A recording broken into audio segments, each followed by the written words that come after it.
Hello,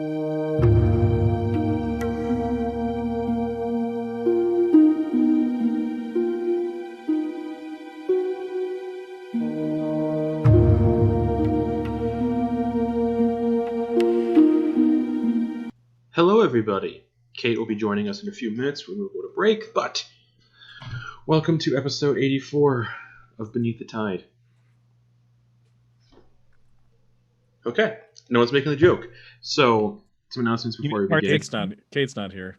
Right. So something. We're saving it until she gets back so that she doesn't feel left out.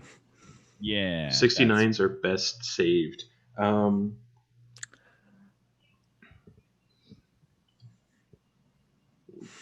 Moving on. Leftover. Yeah, moving on. Some announcements before we begin. If you tuned into our Call of Cthulhu finale on Sunday, thank you so much. But also, Soldiers of the Lich Queen is back, baby. Yeah, there we are.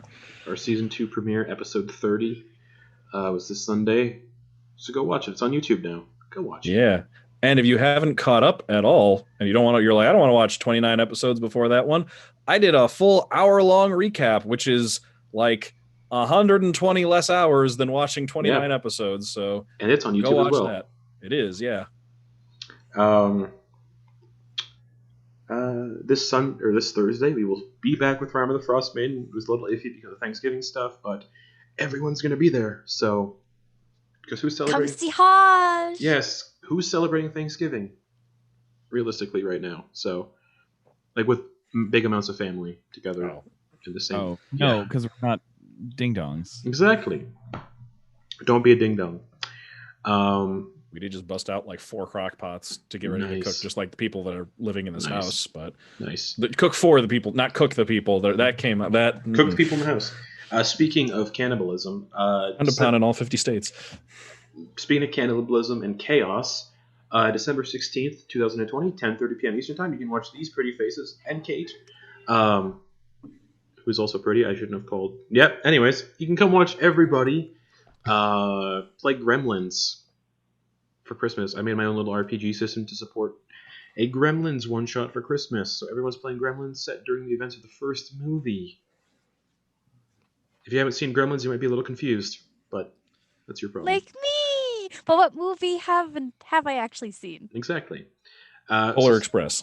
I hate that movie. I've seen that one. My dad is obsessed with it. It's going to take place during the first movie in the 1980s in Kingston Falls, and y'all are playing evil gremlins with 2 stats, power, and the gremlin stat. Justin, have you been practicing crotchety old woman who hates dogs impression? Have you been working on your? I have. Holy fuck! I don't have much time left, do I? It's almost December. Yeah. No.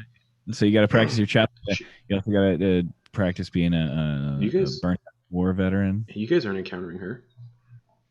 Oh, that's probably after. I do like the idea that you guys are the caroling gremlin so that she opens up the door and sees in the movie. Anyways, so get your gremlins thought up as well. Christmassy gremlins. What are they wearing for Christmas? Because they were. Do we need to like do a build, or is it just cosmetic stuff that we're thinking of? You need to do a build. Everything you need to know is in that PDF, the Google Doc. Okay, I read it, but okay, we're good. We'll talk later.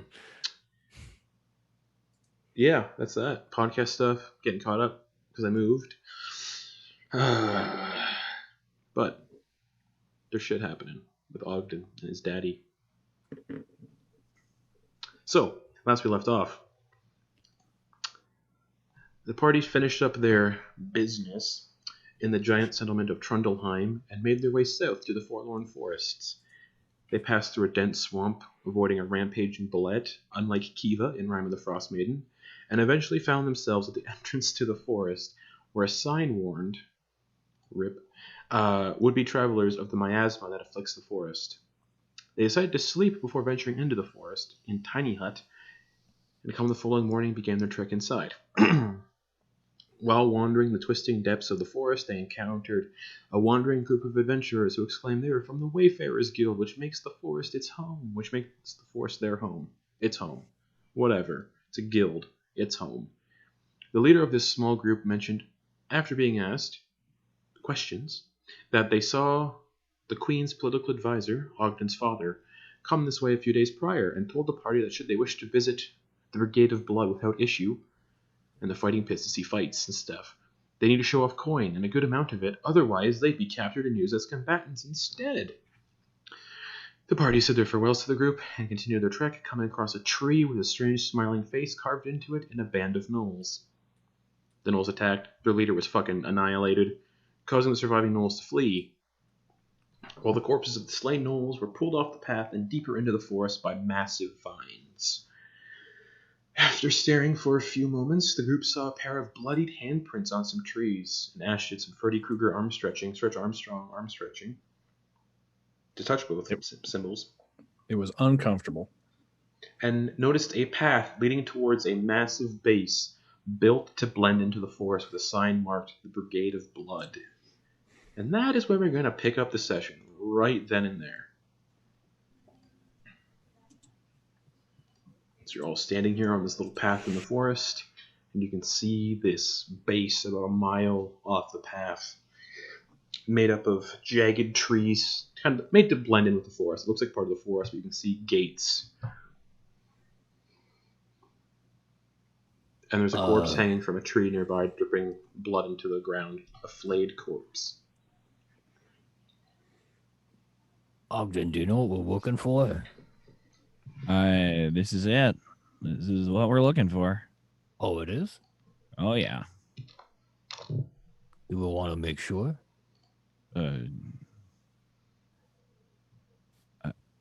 How? Shall we knock? No, what does your dad look like? Because if we got an image of him, I can locate him. Oh, yeah, he looks like this. You've seen I think you've seen what Latimer looks like before. Yeah, I think I've shown you. Like a picture or something? Yeah. Yeah, I've shown you a memory. Real quick, we said that, or we were told that unless we flash some cash and look like we're some high rollers, we're gonna. Well, the two categories are either a high roller customer type or fighting pit type. So we should probably have at least someone in the group gussy up a bit. Yeah. No. This makes sense. Noose touches his armor and then turns it into a big regal cape, and adjusts it so that the crown, the spider crown, is just kind of reflavored as this gilded, really, just really out there. I'm just picturing King Henry VIII. Yep. the correct King Henry VIII sized outfit just on Noose. Bow to King Noose. Or Kisonk. King Kisonk. King Kisonk. Kisonk the Benevolent. The Benevolent. You look wonderful, Kisonk. Fuck you. Big question for our magic types. I pull up the Ring of the Vampire. If I put this on but don't attune to it, I'm good, right? I can just use it as jewelry? Unless it automatically attunes. I don't think it does, given the description of the item. Well, I know that this guy did, and he pulls out the Soulbreaker, and gosh darn it, I can't let it go, or else I'll die. I think I'm reading that right, Justin, because it says becoming attuned to it gives you the curse, but Correct. unless you choose to. Okay, so then I'll just carefully put it on because it's a big fancy ring. Nothing happens. All right, and then I'll just make my armor turn into something just off the top of my head what Ash would probably have worn on to a fancy occasion, like a ball or something like this, in his when he was younger and still living at home. Okay. To a coronation. Yeah, that ring is it's a black stone band with a black jewel in it. Onyx. Solid black ring made from black iron with small veins of blood trickling beneath the surface of the ring. Oh yeah, so it doesn't no gems or anything on it, just that. But it looks magic as shit. Oh yeah, it looks magic as shit. The blood Kisonk. glows. Yeah. I'm not the one to play with the cursed objects for once. Are you proud? I mean, Ash has always been playing with cursed objects. I mean, he's always got a cursed object on him at some point. Like You're not wrong. That's just how we do. You're not wrong. Technically, my armor's cursed. Yep. I actually got 2 on me right now. I'm wearing both. I guess I'll keep Lore Weaver out. All right, so I guess you're the fancy one, and I'm one of your fancy bodyguards, my fancy pike. Yeah. He's all about he's all about this right Eclipse, now. could you give me a quick once over with prestidigitation? Make my hands not so drippy. Sure. Is that wound still bleeding? Have we fixed that? It's the same hand as the ring, so it's just kind of just a commingling of sauce there. That ring constantly drips with amniotic fluid. Gross. Put a bag on that or something. So even like prestidigitating it still keeps dripping, soaking the hand. I mean, if I can at least perhaps The glove on. one of those finger cots that like just roll when you're cooking and you cut your hand or you burn it. Put a faucet on it. Or something. She takes one of those like mittens that she was wearing for the cold weather and just kind of slides it over your hand. Now my hand's hot. I hate it. Hot and wet. Can't do somatic components with that. Sure you can. Just wave your hand around.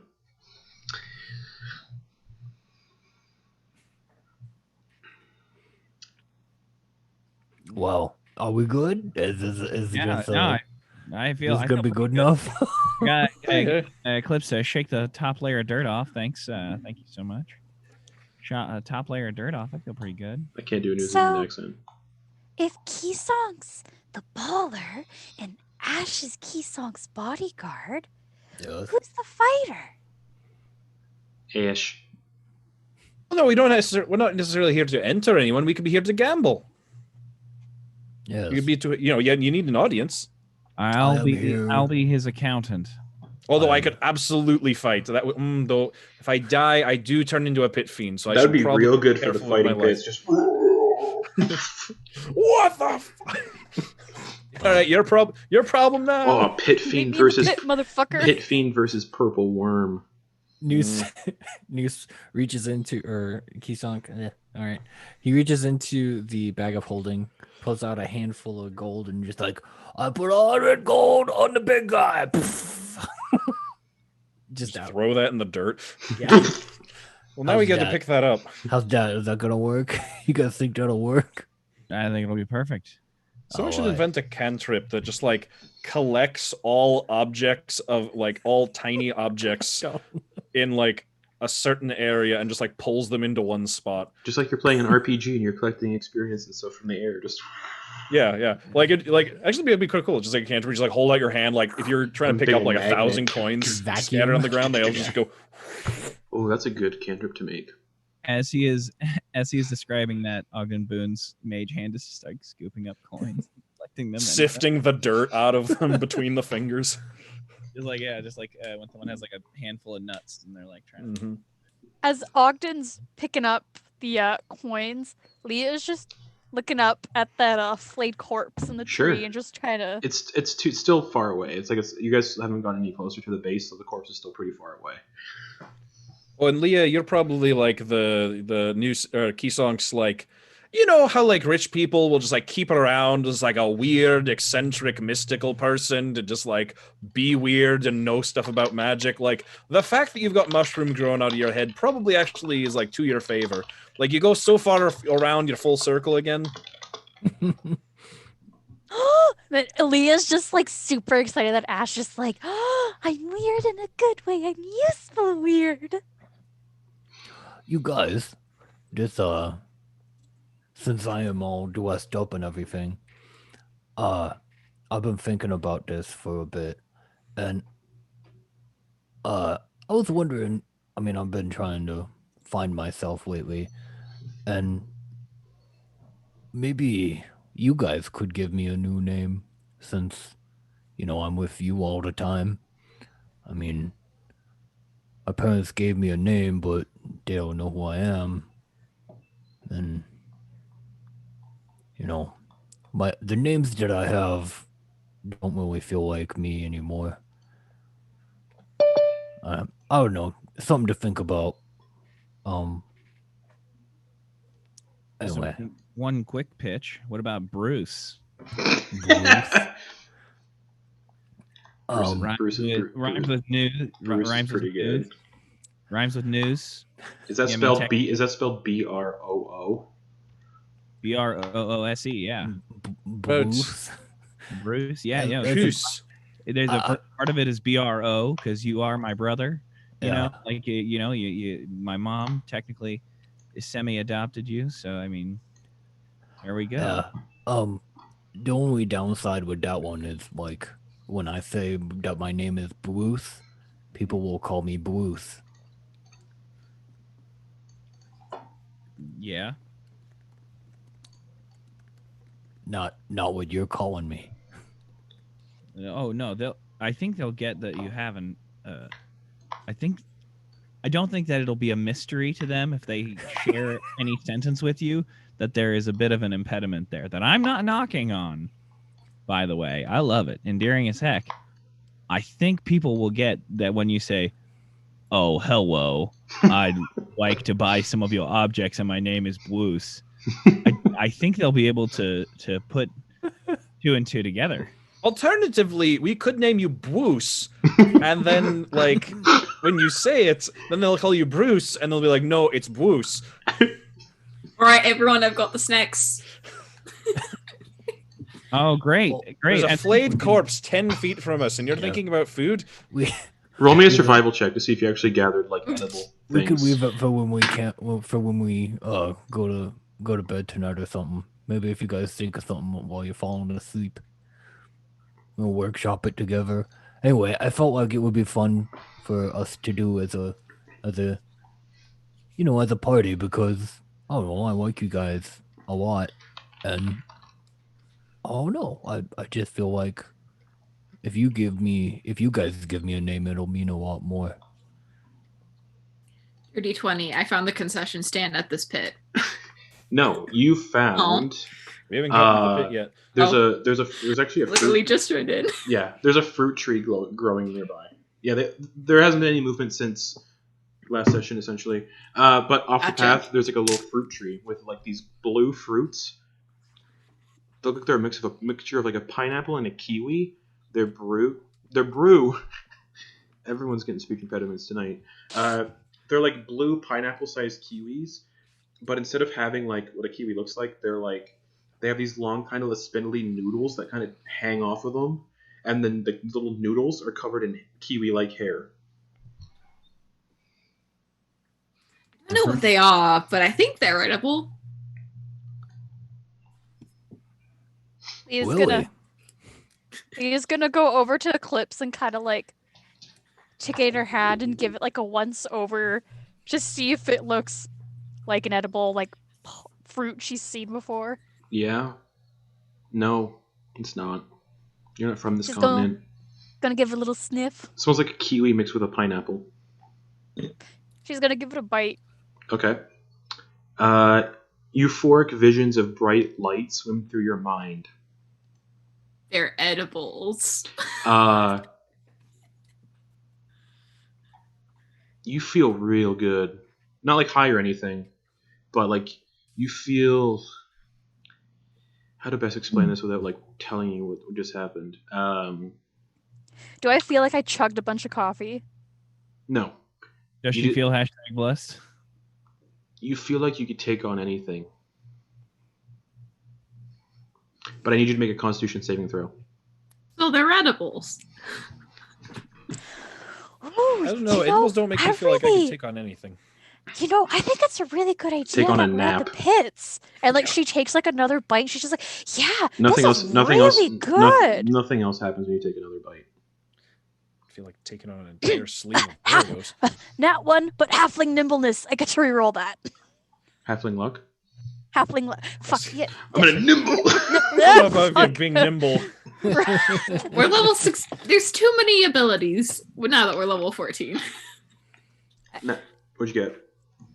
Another nat 1. Wow. You're poisoned for 8 hours. And that poison doesn't go away unless the other effect is dealt with.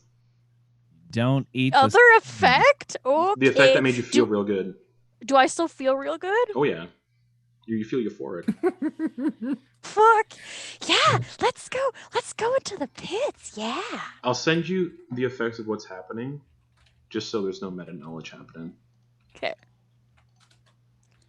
Just like eating this. I'm gonna watch Leah and then just slowly put the fruits in the bag of holding. Okay. So Leah does not.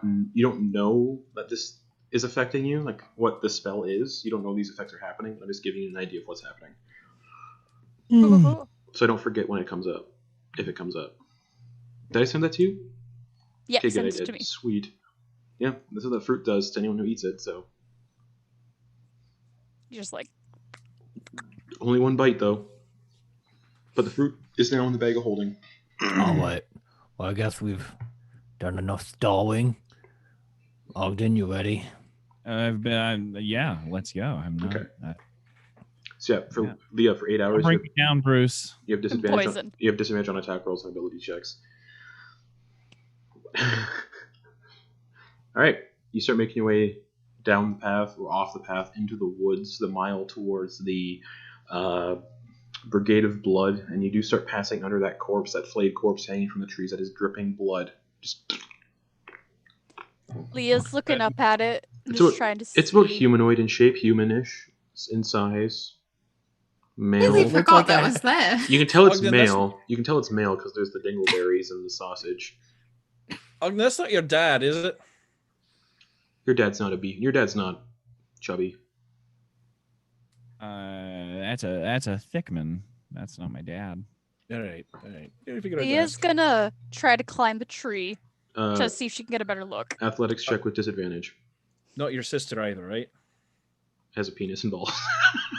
That doesn't matter. Could be a sister. True. No. Nat apologies. 20 and a Apologies. 16. Okay. You climb up to the tree, and you get to the corpse. Will, what are you doing? Oh, I just feel really good news. That fruit just puts a pep in my step. Just want to see this guy up close. He's super dead. Flayed, so the eyes are open, and there's just a wide grin because there's no lips. Just What does it look like to her though? a corpse that's been flayed. Okay, I imagine like Not there being hallucinogens. eyes. She saw like some. Yeah. Yeah, he looks dead as shit. Stinks. There's flies all over him. Weird flies that have two heads, and they're kind of just like chewing on the flesh. You see. Oh. Leah's gonna try to close his eyes just a little. They don't close. There's no eyelids. He's flayed. Ah, You can just like push yeah. the eyeballs deeper into the sockets. They just. Sorry. You Guys, should I cut him down? You guys see Leah try to like close the eyelids, but there aren't any eyelids. And she just pushes the two eyes just down into the eye sockets. Now they're like kind of like down here. Leah, maybe he's up there for a reason and we should leave it alone. Burn. And the gates start to open. All right, yeah. And I'm gonna go Yeah, come stand here, up. I'll catch you. I'm gonna go stand up like forward and to the left of Keysonk with Okay. Lore Weaver at the ready, straight back, standing up straight. I make myself a little bit taller and more imposing looking. you see two hobgoblins coming out of the arena or the area, and they're dragging the corpse of a tiefling who's been cut in half, not cleanly, like really like jagged and messy. They're dragging the top half while two little goblins drag the lower half out into the woods, and they go, "Oh, 1 minute," and they kind of just take the body and they chuck the body into the forest, and the vines kind of wrap around the corpse and just kind of pulled it deeper in. What you here for? You looks like you got wealth. Are you here to fight? Or are you here to bet? None of you look like the fighting type, so You know what? I take offense to that. I don't care. So are you here to fight or place bets? His Majesty is here to place bets. The hobgoblin looks down at News and goes, Majesty of what? Being tiny. I'm gonna drop the point of Loreweaver like right to his chin. Just like, this one will apologize for offending His Majesty immediately. Persuasion check or intimidation. I'm going with intimidate. I'm proficient in both, but it's gonna be. I intend that to be intimidation. Okay. Can I just get a quick rundown of what's happening? Did I miss this? No, you're there. Keysonk No, is me, Oh, Kate. yeah, sorry. We got all dressed up fancy because you either have money or you're a fight or you're like Yeah. Okay. pit meat to Keysonk them. is disguised as a king with like a long flowing cloak, and he turned the Spider Queen crown that's stuck to his head into a kingly crown, and Ash just looks regal as fuck. Yeah. That's a 25 on intimidation. Oh, sorry. This way. Oh, Is there any other details? What is Keysonk king of? no idea. No clue. We did not Okay. figure this out. But Okay. the Hobgoblin's like, Guys, this way. for today, I am King Bruce. I'm just gonna have a message conversation with Noose real quick. All right, if you're gonna impersonate a king, we need to get some details straight, right? Oh. Okay. Where are you king of? Everywhere. Let's start with something smaller. How about Cala de Cuervos? Oh, or how about I could say Bleak Skull. It's destroyed. No. I doubt anyone out here knows that Bleak Skull is gone. Yeah, of course not. But since we have context on Cala de Cuervos, let's keep it Cala de Cuervos. Oh, okay. I mean, just in case someone might know. Well, You it know? makes sense. If I say Bleak Skull, if anybody knows anything about Bleak Skull. Well, you could be a displaced king. Ooh, I like this. Mm. Ooh, okay. More on this later.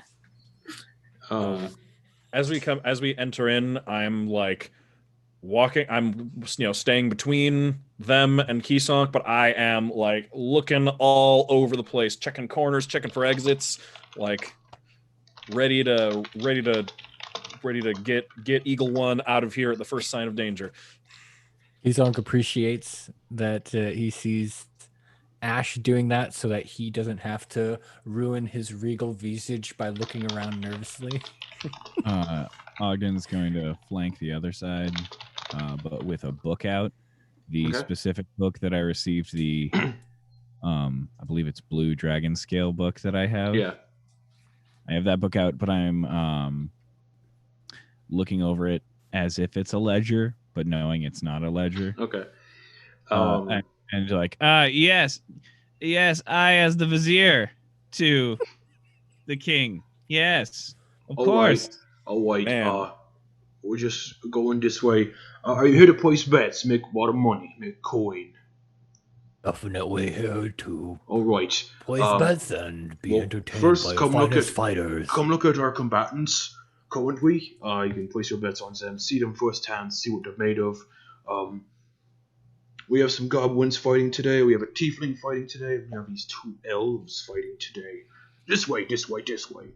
And he starts leading you into the actual base, and it's literally just a massive coliseum, essentially, with like stands made of like gnarled wood and iron, like really shitty looking stands. But the arena itself is a 20-foot drop into a pit of sand, and because it's winter, it's also snow and ice and rocks in there, like big kind of rocks. And the arena total is 100-foot radius.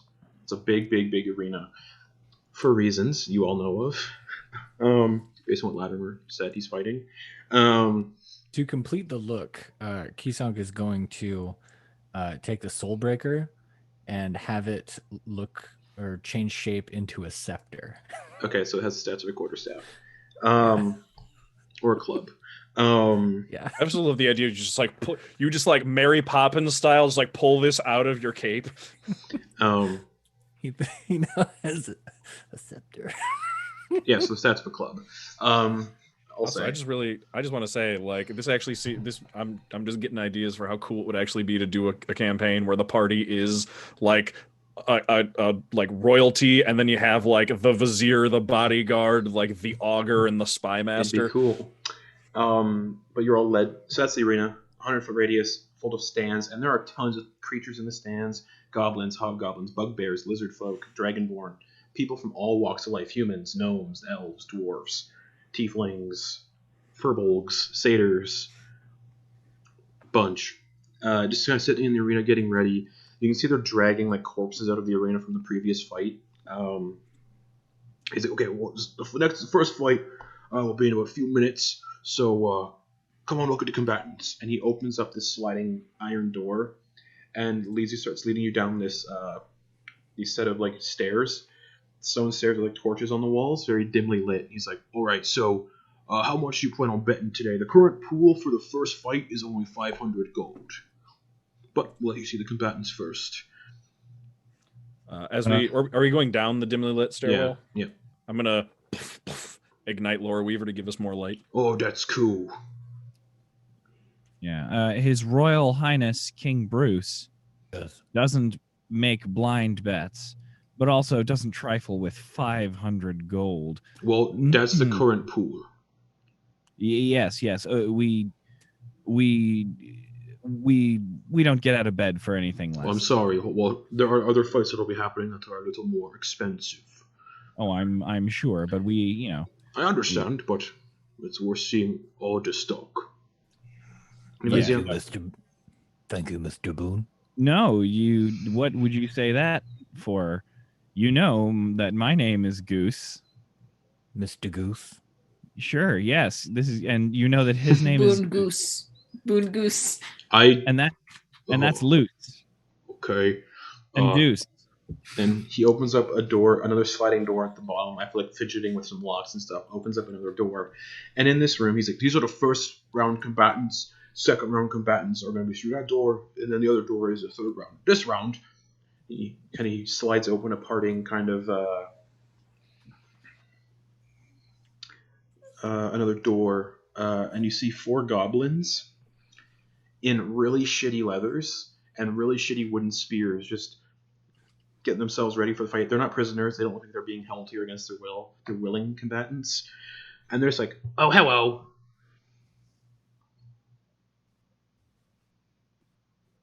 You have the honor of addressing King Bruce. Oh, a goblin king. And the other goblin's like, oh, all the other goblins are like, oh, goblin king. Yes, he is very strong and powerful. Bow down. Okay. And I'm just like looking down at them, my nose at them. They all bow. So their ears kind of like touch the ground when they bow. Their ears just kind of flop down and touch the ground. Will you grace me with a great performance today? Yeah, I hope we're fighting a manticore. Do well. Thank you. And they go to like shake your hand. Don't touch the king. Okay. And they go back to fixing their spears and stuff. Like, oh, I'm gonna put poop on mine so they know it's my spear. And he kind of like just scoops in his butt crack and just starts like wiping it on the spear. Now they know it's mine. And the hobgoblin's like, would you like to place bets on these 4 little ones? They're fighting a manticore today.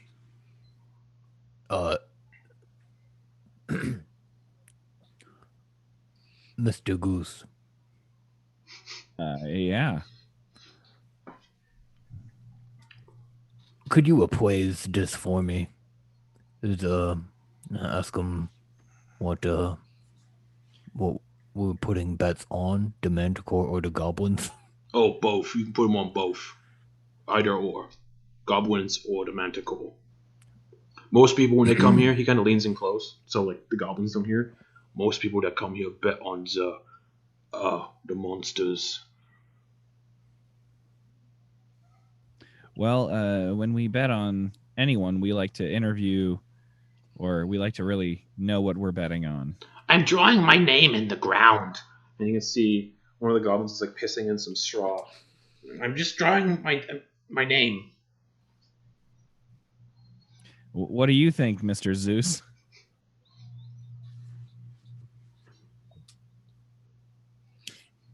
looking at Ash, going, Ash, I'm messaging Ash.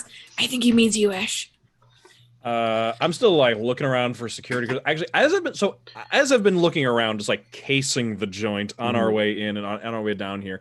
How many? I've actually been looking not at all at anything in the fighting pit. I've actually been looking at the staff of the fighting pit. Like, what are we looking decently at? Decently staffed. There's about 20 or so hobgoblins in armor down here holding glaives.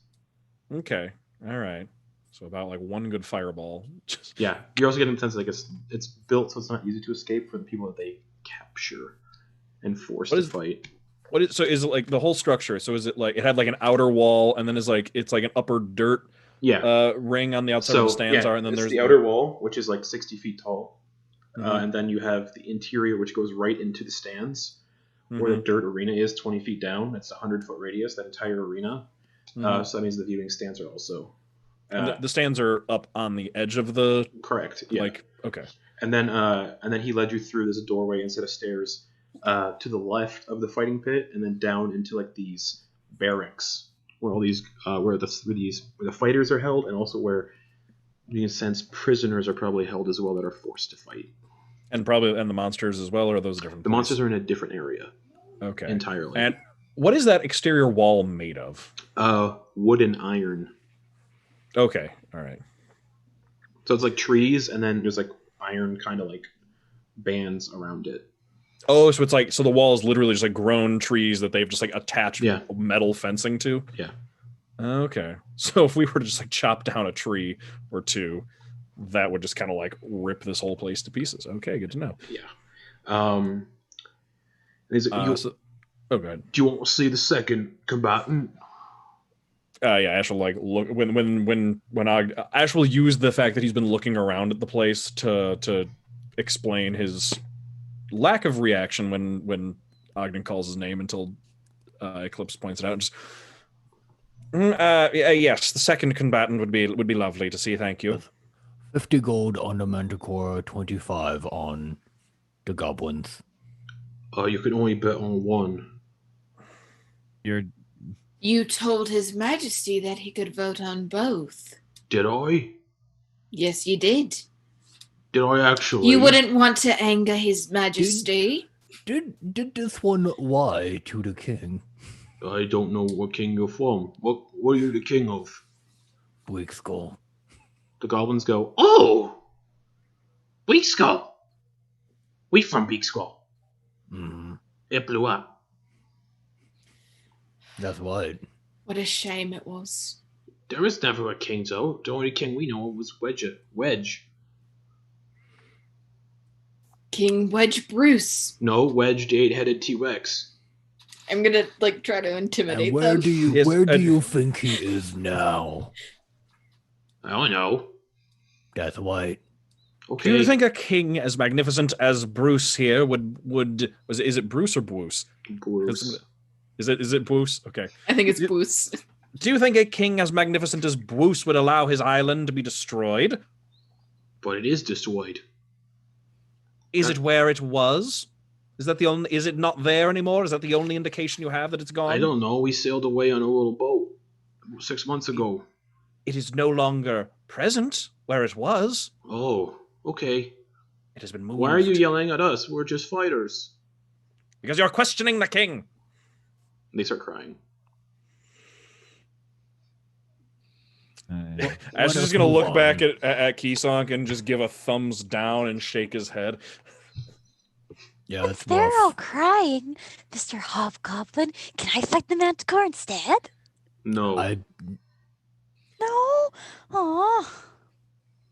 Apologies, Moose, but I think it would be unwise. And I'm gonna put a hand on Leah's shoulder. The spy master is correct. The goblins are already set to fight the Manticore. I unfortunately can't put you into the fight. All right, next combatants, please. This way. And the goblins go, they're still crying. And he's like, oh, sorry about them. They cry a lot.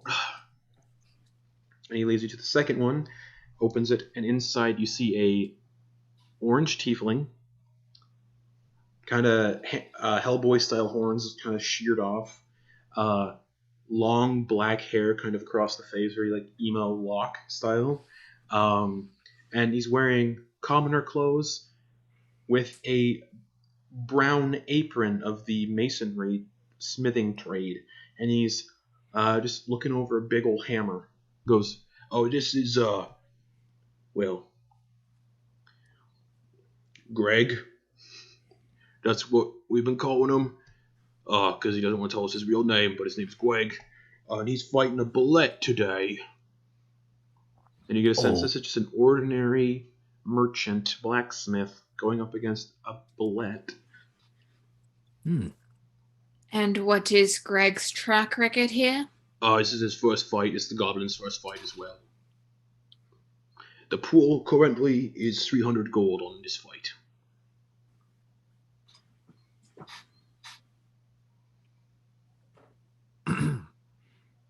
And Yes. Bruce is gonna gesture to Goose, and he's only speaking to Goose. Could you ask this person, how many people, like if anybody makes it to their second time in this arena? Goose nods. Excuse me, fellow. Are you talking to the tiefling or the hobgoblin? Hobgoblin. Oh, yes. I'd love to know how many of these, how often are fighters victorious? He kind of like gestures to kind of step away from the tiefling. Not often. Most of them die. They come here to make a quick coin. Doesn't matter what they fight. Most of them don't do too well. So people who bet on the monsters make a lot of money. But there is currently one person who is in the next room, one of our prisoners actually, who's been doing rather well in all their fights. One of the first combatants we brought in has actually beaten their opponents.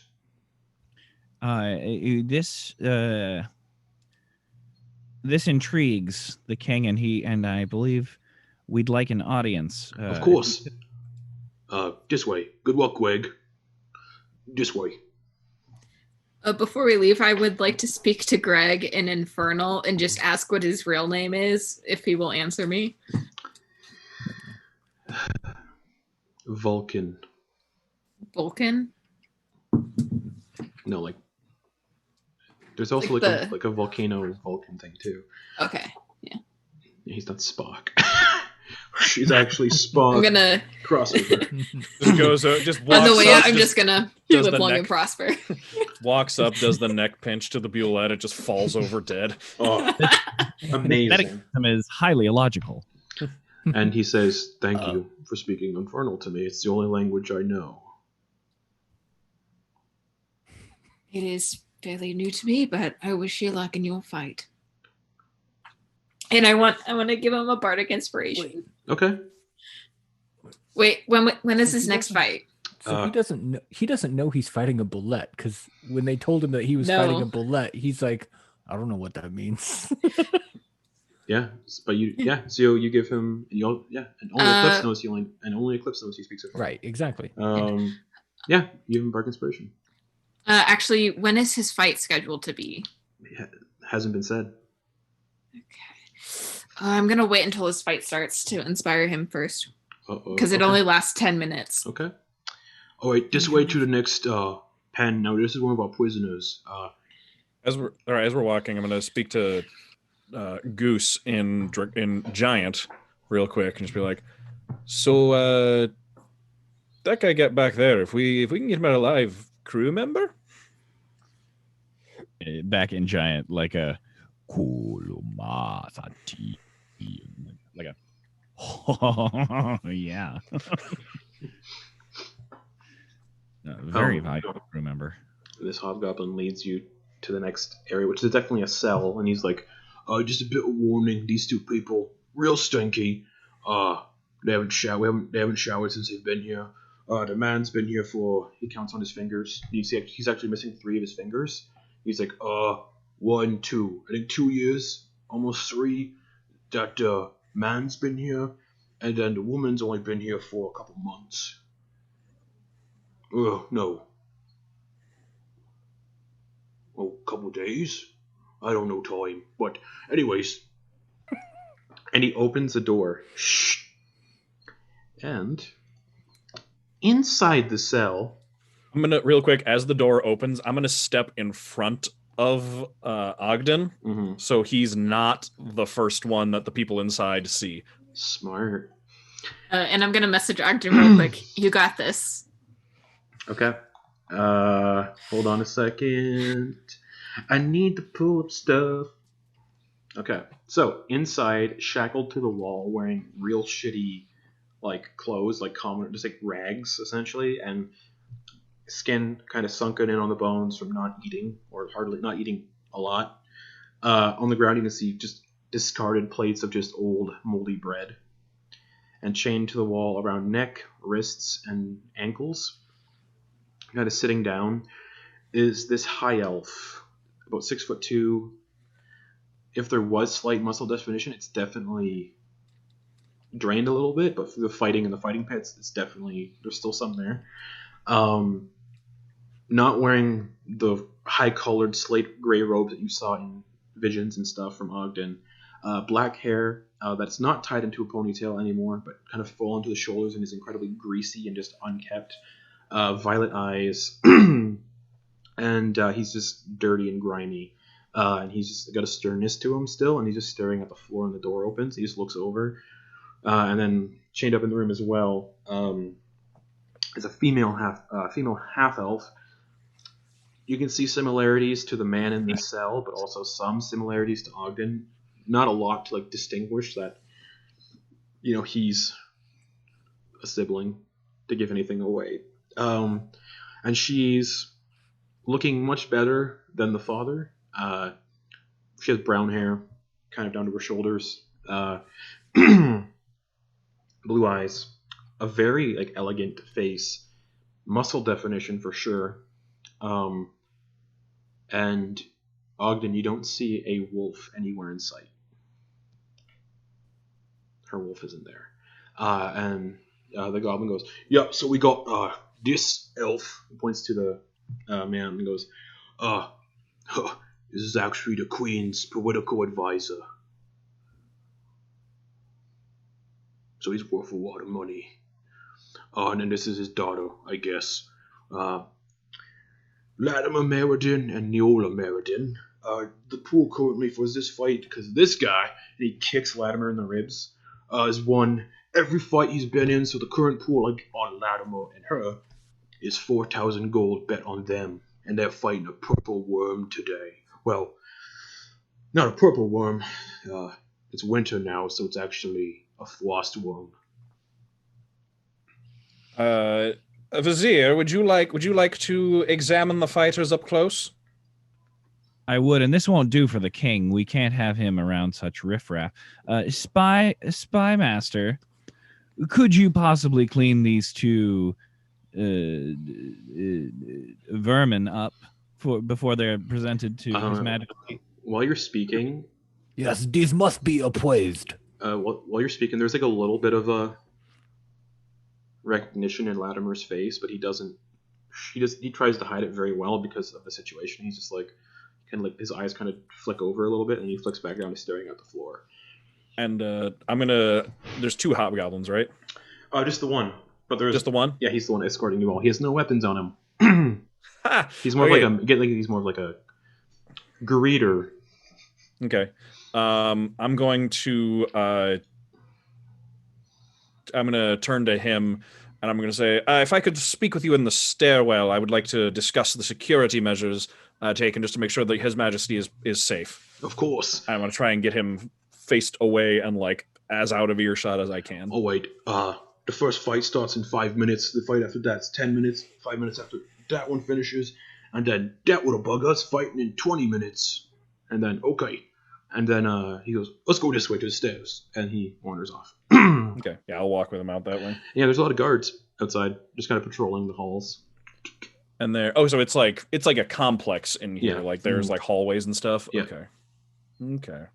I'm gonna try. As I'm talking, I'm gonna try and count them as best I can. Perception check. Okay. 9. 9. You lose count after 23.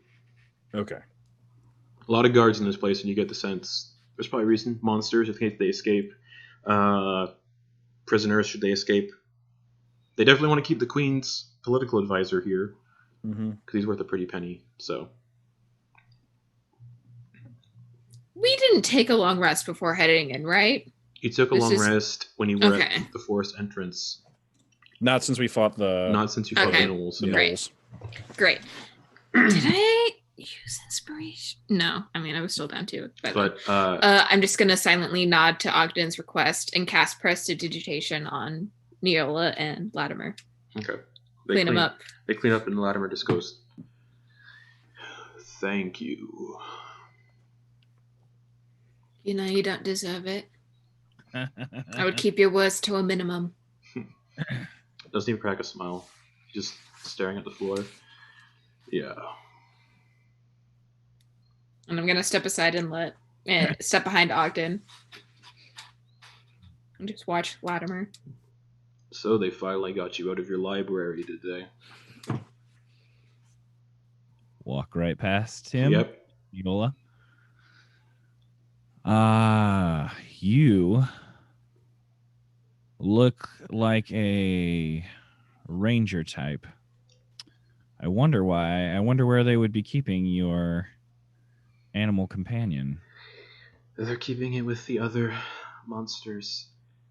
I think they're going to have Eston fight someone. Or try to. I don't know where they keep the monsters, and I'm not leaving here without him. Yeah, I wouldn't expect you to. No, because that bond is strong. Looking around the room to see if there's anyone in earshot. Is there guards walking around, but I'm sure you're speaking quiet enough so no one hears the conversation.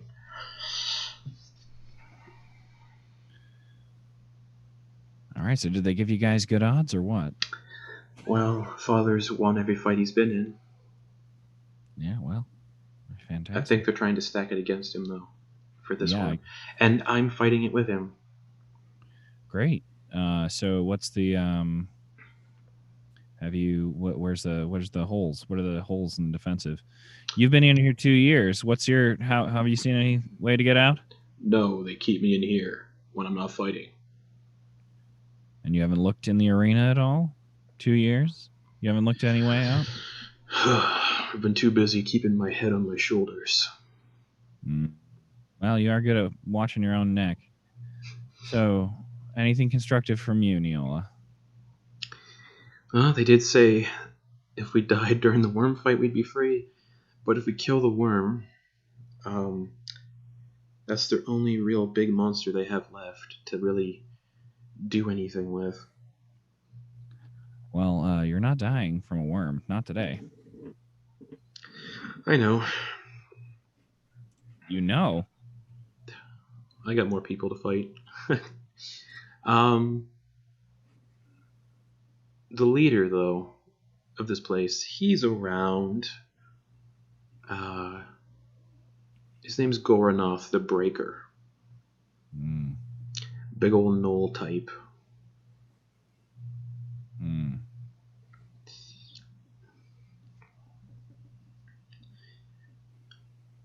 I have a proposition for you. For me? Yeah.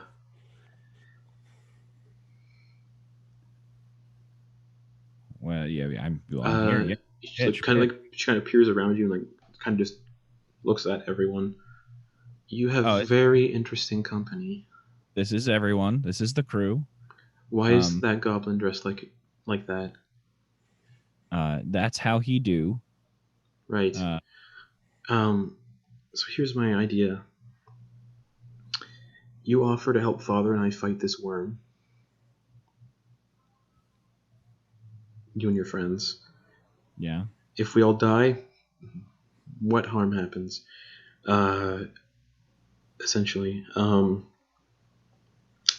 if we win, we have to be let go. And while we're being let go, I say we go to the monster pens and unleash every single one into this arena. There's nothing dangerous left in there, just the worm and Eston, of course. The rest are just like manticores and creatures native to this forest, so we're not really messing with the ecosystem in any way. Besides, I don't like the idea of creatures being kept here against their will and being forced to fight to the death. Yeah. Bruce is gonna kind of waddle forward. Why don't we just release them all right now? Because we can't get there, it's currently being guarded. The fight has to happen so the guard's let down. Okay, so when they open the gate to let the purple worm in, do you think we can hold the gate open and let everything else out? No, it's tricky. What's the move then? Well, me and Father are still fighting the worm. Yeah. Because we don't want the worm rampaging this continent. It's not from here. And if it gets out, then it could wreak havoc. So we need to deal with the worm and then release everything else. Because I don't know about you, but I don't want I don't want that worm rampaging the continent, because there are villages nearby in this forest, and that worm could decimate those villages. I haven't had the best luck in arenas. How do they do magic? Magic's allowed, but if any of you try to help anyone fighting in the arena, if you're not participating, you will be killed, executed. No interference policies unless you're fighting.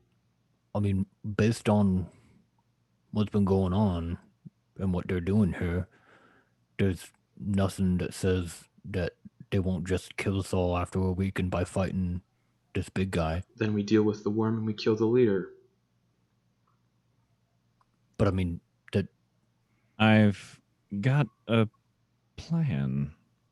Well, unfortunately, you're not going to be able to get me and Father out of the fight with the worm. That's a done deal. No, I've got a plan. Everyone, let me explain it in as cool a way as possible. All right. Anyone who wants to fight a purple worm, we're going to fight that purple worm. Everyone else, get cozy to the leader and take him out.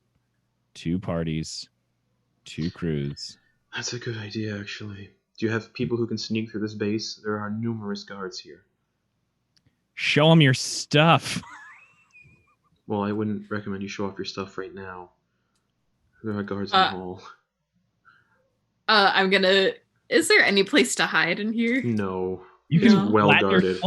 You can flatten yourself into a shadow. I'm just randomly gonna roll a check. Natural 19 plus 18. Even with that score, it's impossible to hide in here. No matter how high you roll, there's nowhere to hide in this cell, and there's guards constantly patrolling the halls. There's just. Could she go up and do the whole up in the rafters? I mean, people would. Mission Impossible. Again, no matter what you roll, the people in the cell are going to see you go. Yeah, everyone just sees you do it. Well, that would have been a 42. I think I know who would be the best candidate. I recommend people who fight the worm. It does this weird thing where it lets out this shriek and stuns people. So the people fighting it need to have willpower, so to speak. So wisdom. I can fight the worm. I wanted to fight the manticore. I'll fight the worm. Well, one of our guys, yeah, I think the 2 strike teams we're setting up here are Bruce, Goose, and Moose, and I don't know who those people are. He's pointing to each person as he says their name. That's okay. And then we got Zeus and Voos going. Latimer just lets out a sigh and goes, "Oh, this explains a lot, actually." First, you over there, sit on it. No wonder it took you so long to get here. I'm just gonna glare at Latimer. All right, so with all due respect, Bruce, I think it would make sense if you and your bodyguard tried to pull as much VIP specialty as possible. perhaps had another super sneaky person with you, Mhm. and I'd be honored. I'd be honored if you, Moose, would join me in helping really drop the hammer on a purple worm. He says, chalking up his elbow. While this conversation's happening, Ash, you and the hobgoblin get to the staircase.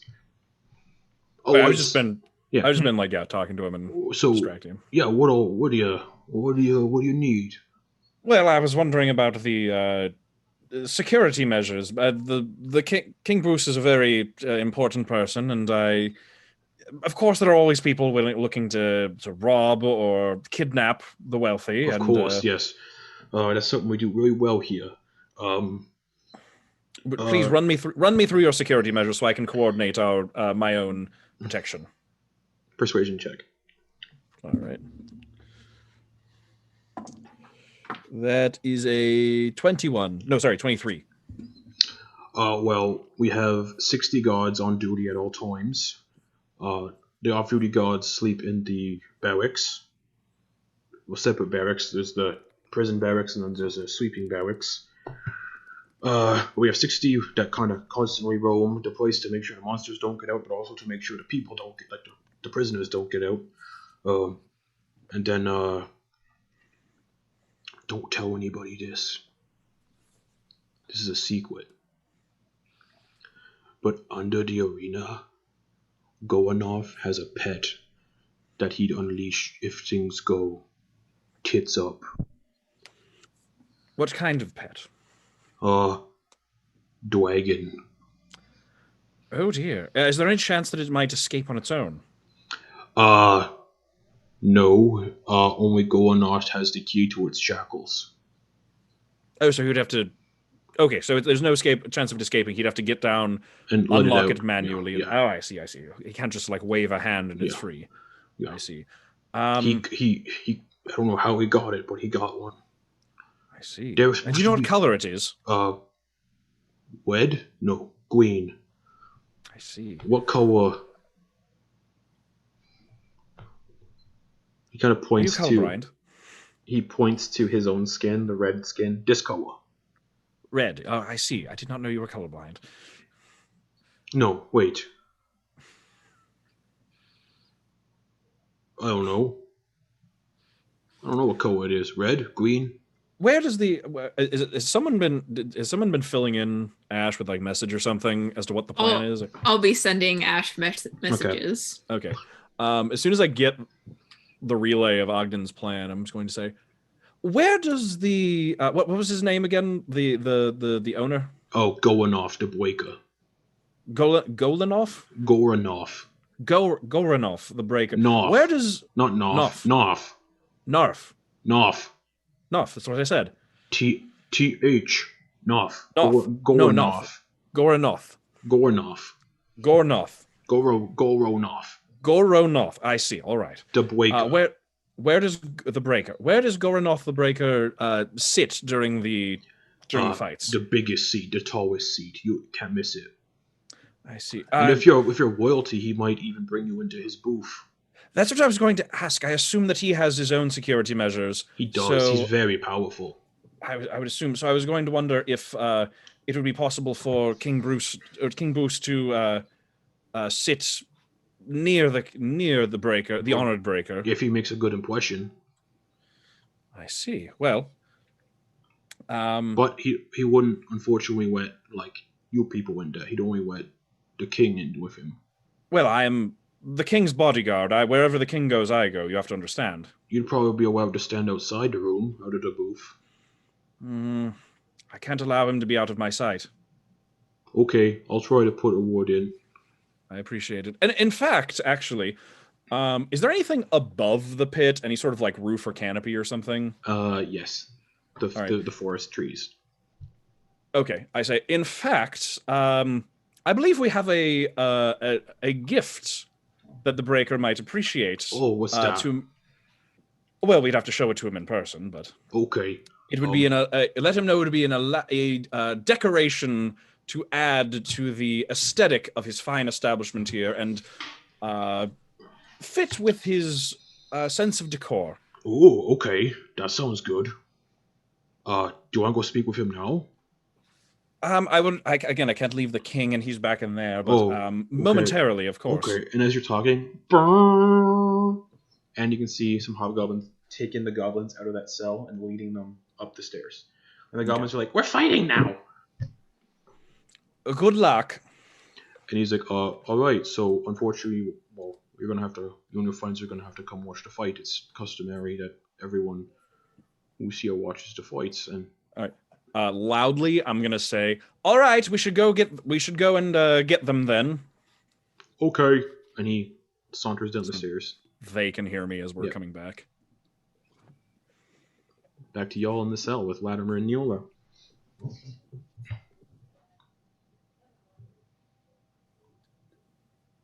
So, what's this plan? Who's doing what?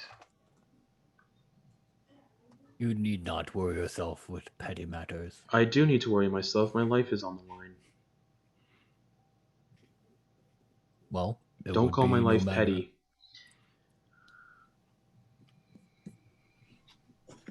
I don't think that he meant any insult. He's very into his character.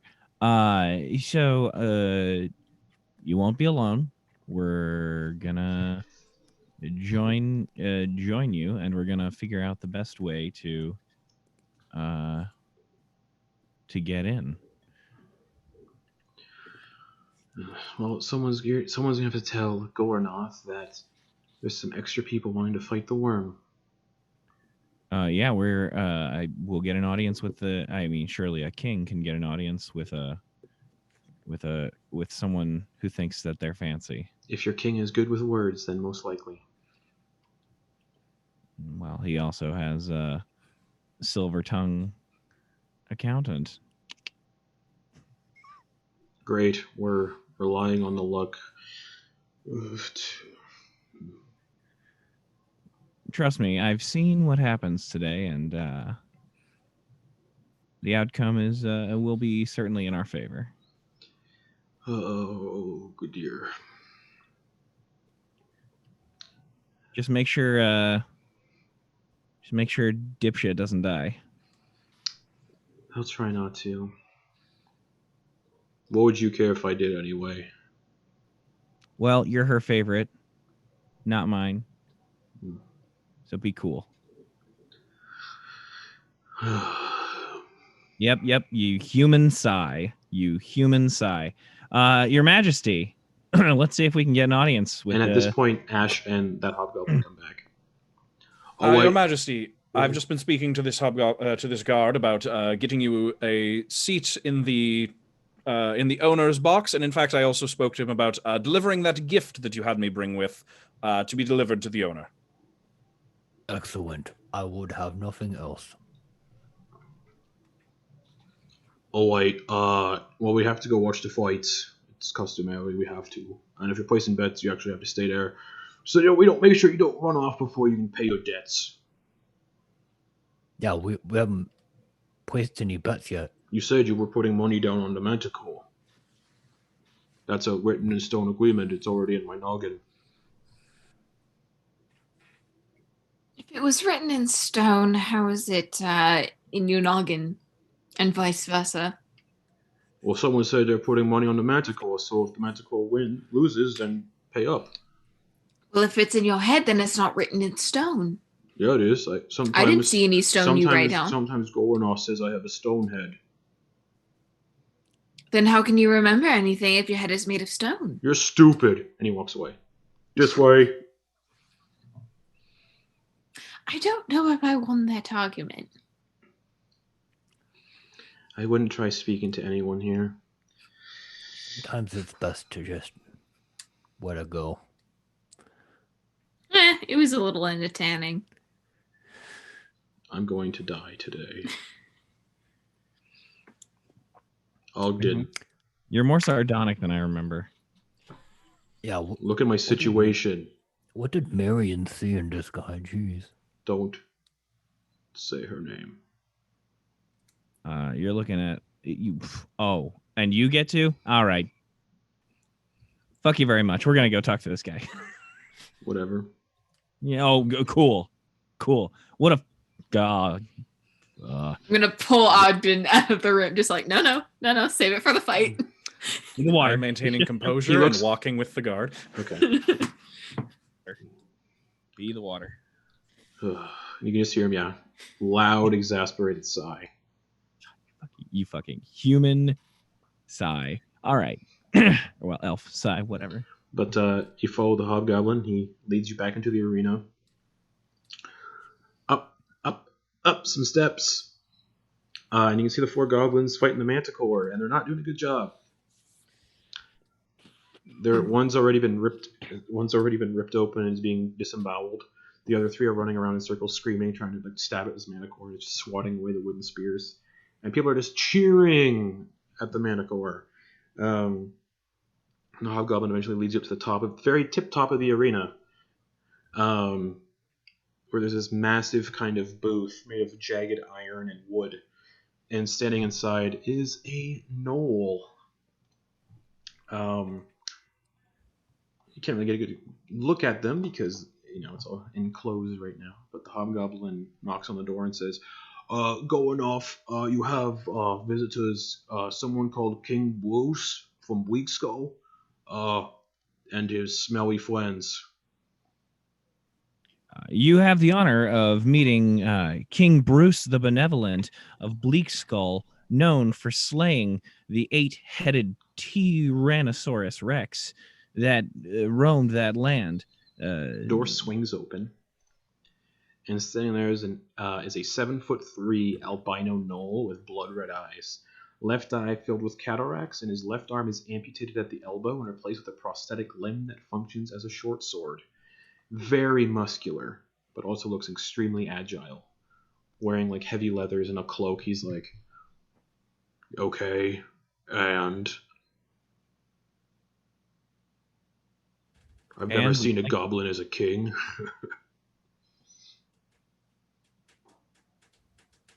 All I care about is money. Do you have money? Oh, yeah, certainly. In fact, His Majesty has brought you a gift in order to help better decorate your arena. Where is it? It requires a bit of space. If there's a place we can go where I can present it to you. No. Well, then I will be unable to present you with it. That's fine. I'll wait till after the fights. Is there 10 feet of floor space where we are? Yeah. Oh, okay. This should do, actually. And I'm going to take the portable hole out, and I'm going to drape it on the floor and gesture at the very fine wrought iron chandelier that I still have sitting in there. It will take some of your men to retrieve, but... and where would I hang that? As you can see, just the arena, it's just trees. Well, I kind of step up so I can, share my vision with him.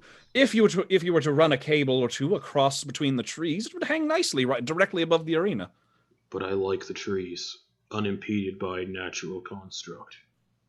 Well, if you hang it,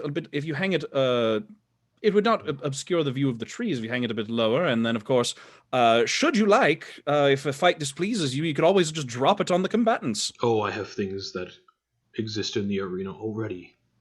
Oh, do you? Yes. Watch. And he raises a hand, and you can see one of the goblins trying to scale the wall, and spinning metal blades stick out of the wall and just chew that goblin up into pieces. I see. While Ash is distracting him, am I able to sneak into the room, or are there too many guards? There's way too many guards. This guy is well protected. Okay. How many guards are there around us? 5 well-armored hobgoblins. Yeah, with glaives, plate armor, helmets. Okay. Perhaps a personal residence you'd like to keep it in? What you do with the gift is not... I can't tell you what to do with it, but the king thought that you might appreciate it. And why have I not heard of this king before? I have many birds that whisper things to me across the continents. I was not aware that birds were particularly politically adept. Hold on. Icarus flaps his wings and then whispers something into Ogden Boone's ears. pathetic. What's pathetic? The entertainment we were promised so far. Now, we've come from, I'm farther than anywhere you've heard of, I'm sure. Right. And we've come to spend money and be Well, entertained. I've yet to see said He money. dumps out 1,000 gold. He raises his hand and for the guards to start collecting it. That is but a taste of what we offer as far as entertainment, but we need to up the pot. This is your entertainment. Fine. Flogging goblins. We toured your fighters, as it were. One was a craftsman, and then you have these two.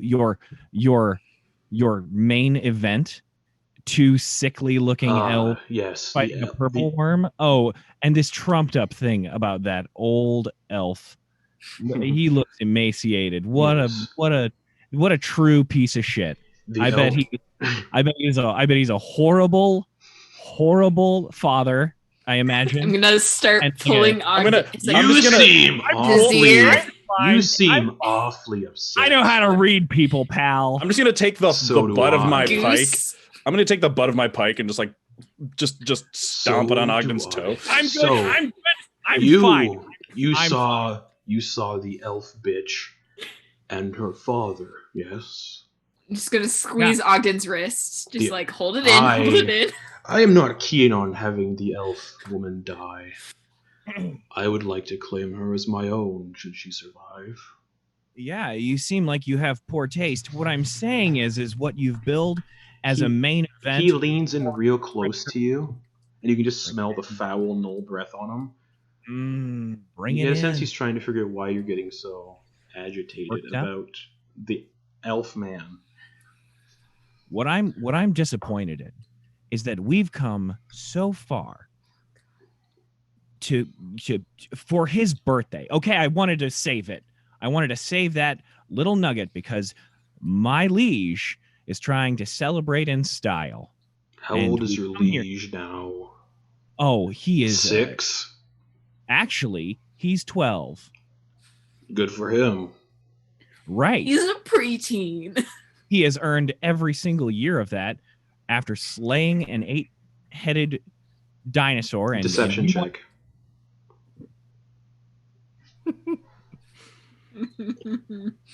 All right. That is a 17 plus whatever my deception is. Okay. Shit, sorry. Hold on. Should be like 16. No, I'm kidding. It might very well. To detect if someone's lying, is that insight? Yes. Okay. So it was a 19. 19 plus 11. No, sorry. No. Wait. Oh, you rolled a 19 plus 11? Yeah. Christ. All right. Oh. He's good at reading people too. That's some rogue stats. So he knows that I'm lying about the dinosaur? Yeah, that's the only thing that he picked up on. Great. He just laughs. That little thing killed an 8-headed dinosaur. Regardless of what you believe, we've dropped 1,000 gold like it's nothing. You did.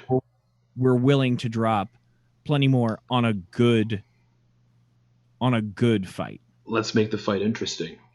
Real quick, while they're talking, I want to turn to Keysonk and I want to say in Draconic. I don't even actually know if Keysonk speaks Draconic, but I'm going to say I'm going to say this in Draconic to Noose as if he understands. I'm going to say apologies, Your Majesty. I'm sure this smelly oaf meant no offense. You still gesture him down. I'm gonna, but I want to watch when I say it. I want to say it loud enough for him to hear me. Mm-hmm. I want to see if he understands me when I insult him. The Knoll. Mm-hmm. I'm also going to be watching since I do understand Draconic. He doesn't seem to understand it. No. I also understand Draconic. That means that means he can't talk to the dragon. So Booth after he says that out loud, Booth brings him close. I kneel down. I don't bend over. And whispers in his ear, "You're doing such a good job, buddy." Thank you, my liege. So and he'll sneak a little kiss on his cheek. So a little smooch. The goblins are being dragged. At this point, the long mangled goblins are being dragged out of the pit. The tiefling merchant comes out with a club, and he looks like he's ready to go. And within seconds, you can see like something burrowing through the dirt, leaps out of the air, and just squashes the merchant flat within 5 seconds. Oh. And the Knoll's like, oh, Rip pathetic. Vulcan. These are all pathetic. Right? Let's see how So the I hear elf what you're bitch can saying. do. Great. Okay. So I mean, this is needlessly gendered insult. So let's make this actually a fight worth betting on. Of course. Are any of your friends fighters? I want to see what I am dealing with. I prefer to deal with people who can hold their own, not people who dress like clowns. He looks at Noose. Well, my liege. Bruce. My liege Bruce. I would like to, for your entertainment, Yes. ask if anyone would like to join me in proving how to actually entertain a crowd. Those under my rule may join Goose. That is all. The king has spoken. I'm gonna message Ogden. I don't think there's any way for me to get in there, so I may as well help you in the pit. So, which ones are going down there? He kind of points a clawed finger down in the pit, where you can see Latimer and Neola are being dragged out in chains. Well, you know I'm in because I want a good fight to happen. Good. He motions for one of the guards. Take him and whoever else is fighting with. Yeah, let's go fight Goose. So it's me and Moose. Anyone else? As Voos, did you want to slake your bloodlust? I'm gonna pull out Bahamut's Bane and just lick it. It burns. them. It burns your tongue, but doesn't. No, it doesn't burn your tongue because you're just I'm resistant. sizzles. I'm gonna sigh like I'm working with children at all of this, and I'm gonna turn to the guy like I'm almost like I'm apologizing for all of them. Just Could that be a panache action? What? Or for Goroth, could that be a panache action? Just To do what? For panache. Could I charm him with panache? Doing that action. You can certainly try. I have a plus 13 to persuasion. Mm-hmm.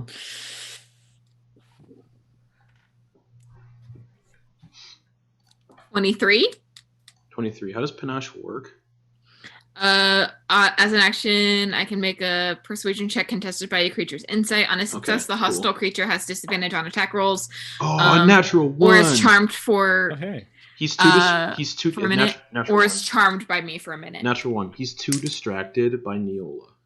He's just, his eyes are just like on her, and he's just smiling, and there's like drool dripping out of his knoll-like maw.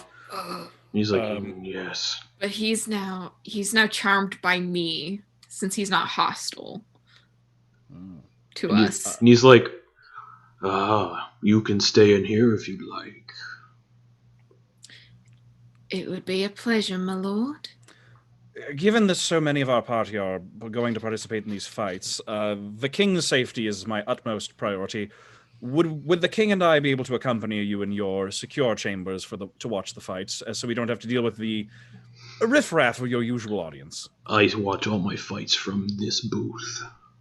Yes, that's. Would we be able to accompany you? Would the king and I be able to accompany you into the booth along with Voos here? I'm gonna start flipping my knife alluringly. Give me a night with the Tabaxi and you have a deal. I'm gonna just look over at Eclipse. Bruce Ogden in the corner. gestures Vuth over.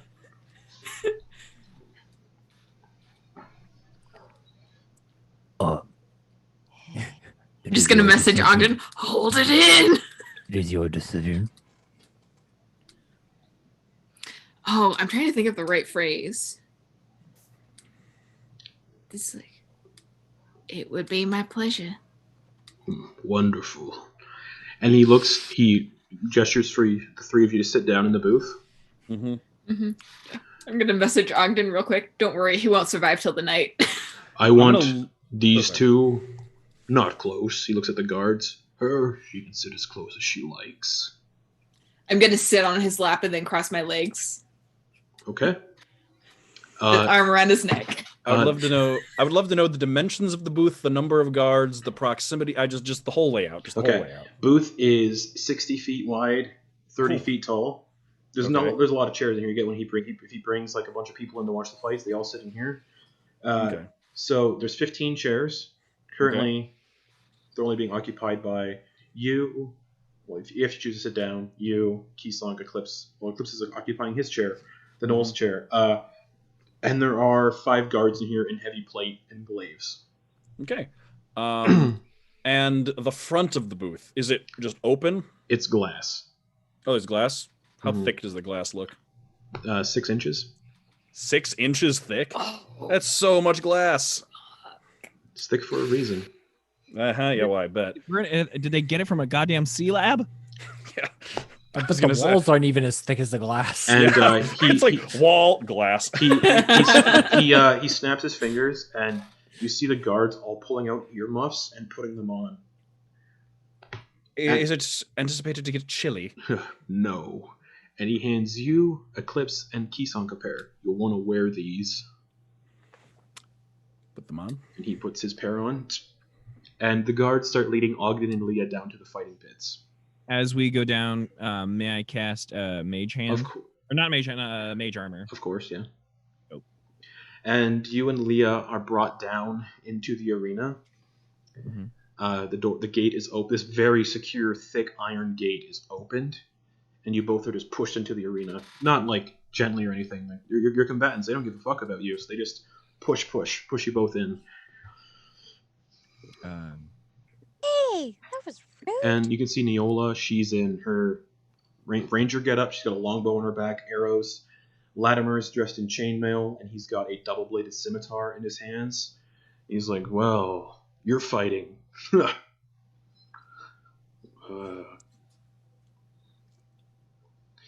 I haven't seen you fight a day in your life. This is going to be very interesting. Let me see. Let me make sure I've got enough. Okay, so then hold on. I gotta see the time on things so I can say my sassy retort and make sure that it makes sense. Okay. Okay. Do we see anything yet? I just so the arena is 100 feet around. It's snow. And there's like ice chunks that have been placed in here for like terrain, like additional terrain and stuff. And you can see those spinning blades that are still active on the side of the walls, just and then they retract back inside. And there is a definite rumbling coming from underneath the arena that everyone feels in the stands. Like something's burrowing. So Ogden Boon looks at Latimer and just does a real, as much as Ogden Boon could muster, a real, just get behind me, old man. No, I don't think I will, son. Ogden Boon is limbering up. Okay. Hey, Ogden, does this mean I'm a boon for a day? No. Actually, yes, I don't care. I'm a Latimer. Yeah. No, you're a Meriden. That's what I meant. I'm a Latimer. I'm a Names Latimer. Pleasure Sorry, to meet you. I've only Prison is I've only eaten bread. prison is rotted his brain. But Gornoth turns to you. Gornoth turns to those in the booth, Mm-hmm. and he says, "The earmuffs help a bit. The glass helps even more, but you still might want to cover your ears." So real quick, just to get an idea of the layout. So we have the 5 guards. Are they spread out? Or are they clustered? What are They're they doing? all like behind him, like lined up. Just lined. Okay. And then the glass. Does it look like it's securely mounted? Yes. Okay. So like I probably even with the giant strength probably couldn't dislodge it. No. Okay. All right. It's secure and thick for a very good reason that you're all about to see. So hurling him into the pit probably not Not an gonna option. happen. Yeah. All right. There wasn't like an overlook or a railing outside the door or anything. No railings. He goes. Well, okay. You might want to cover your ears. Very seductively cover the ears. Okay. So as I do that, I want. Is it cool if I use a bonus action? What's your bonus action? I was going to use that amulet Okay. to cast the spell that I had in there. Okay. What spell was that again? That is a spell that is known as Tenzer's Transformation. Okay, what are you doing? So what's happening is I have Ogden Boon again. You might want to cover up. Ogden Boon cracks his neck and then rubs the amulet, and it starts like all of a sudden it's as if he drank Michael's special stuff, and Bugs Bunny like starts just growing muscles out of nowhere and starts like ripping the very flowery robes. It rips rips through, just like he swallowed Dwayne the Rock Johnson and just Yes. Of course. and Turns into Maui. Totally. And just like has all that, and then gingerly takes his glasses off. Okay. And puts those in a front pocket for safekeeping. Okay. Does he still have a shirt to put with a front pocket? It's a robe, so it's gonna the sleeve Alright. broke off. Okay, But the robe gotcha. still function Okay. as a robe. It's a vest now. Why do you think boxers have robes? True. So yeah, he's just impossibly thick quads. Okay. Just impossibly thick. Close raises an eyebrow. As you and Leah are beside Latimer and you're limbering up, getting ready, in the booth, he looks around to make sure people in the audience are wearing their earmuffs, which they're all putting on. He's making sure that everyone in the booth is putting on their earmuffs. He goes, "Good." And he kind of like raises his hand and brings it down. And as he brings it down, this massive purple worm covered in frost-like armor plating bursts out of the snow and lets out a trilling scream like, "Ah!" And before we go to break, I need Ogden, Leah, Neola, and Latimer to make a wisdom saving throw, please. Is this against being deafened? No. Okay. Wisdom saving throw. Yep. 29. 29. Cool beans. Ogden Boon. That is a 16. 16. Okay. Neola. Got a 13. Latimer. Got a 9. As it lets out that haunting trill, those of you in the booth can actually still hear it, but the earmuffs and the thick glass definitely soften it a bit. Those of you who failed the save, which I believe was Ogden, Neola, and Latimer, are stunned for 1 minute. Every time you take damage, you can re-roll the save. And at the end of your turn, you can re-roll the save. Leah succeeded on the save. And that's where we're going to take a quick break. And we're on break.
Hello, everybody. We are back. So, this frost worm bursts out of the ground, lets out a trill, or whatever a trill sounds like. I couldn't do it. Stunning Ogden, Latimer, Neola. Leah, the fourth combatant in this fighting pit against the frostworm, is the only one not stunned, is now immune to that effect for 24 hours. The rest of you in the booth, discovering why you're wearing earmuffs and why the glass is 6 inches thick. And allow me to have a little fun real quick. I imagine just like a couple of mushrooms just like fell off from like the vibrations in the air. Sure. A couple grew. They grew out of your ears to cover up. To have like just drink. So you've got ear mushrooms. Mushrooms. Yeah. Or ear muffrooms. And then fell immediately. All right, just setting up some battle music real quick. There is no battle map, correct? There is not. It's in a 100-foot radius arena sure. with ice rocks scattered throughout. You're the only one who needs to worry about it right now. No, I don't As want. you're getting that battle music, I don't want Psalm 41. Would those ice chunks be considered any cover for her because she's so short? Oh yeah. Okay. But this worm is also very big. It could probably. Anyways, yeah, you can hide behind him if you want to. I'd crush you like a worm. What's a good? What's good? What would be good battle music for this fight? I know. I'll find it. Rolling Stones, street fighting, Oh. G7. Here, I never told you. I finally beat the werewolf in Witcher 3. Yeah! I just wanted to say that. Nice. There's only one option. The first werewolf. Oh, the one you fight is Ciri? No. The one in Velen. Oh, that one in the basement? Yeah. Yeah. It took me way too long to kill him. It's tough. I'm going to have to lower the volume on this music real quick. My last playthrough of Witcher, I went through the White Orchard and I found every place of power. And like, despite being level 4, I had like 12 skill points. That game is so good. So, we're putting on Witcher music, of course. Alright. So, Eclipse. You're in the booth, sitting on this Knoll's lap. Ash, Keysong beside you, 5 guards behind this Knoll. That worm bursts out of the ground, lets out a trill. You guys can barely hear it in the booth, but you still can. But the earmuffs and the thick glass reduce that stop that stunning effect. And you just see Ogden, his sister, and his father just kind of go from being ready and limber to kind of just slack at the side and stunned, while Leah is the only one who's still like moving and looking around. And you're in the booth, and then Noel's just smiling wide, going, "Yes, yes, yes. I have so much on that worm." I'm going to, without shifting, I'm going to message Ash. Yeah, that's your action. What is the plan? And just like trying to keep a cool face and just open up a communication line between me and Ash. Okay, I'm gonna turn the music down a bit more. And then That's your action. bonus action. Gotta see what weapons I have equipped. I don't think I'm gonna do anything on my bonus action. I'm just gonna wait for Ash to respond. Okay, Keysonk. You're just sitting in a chair. Yeah. So you said there were guards in the room. Where 5 are of they? them. They're all directly behind the Knoll, guarding him.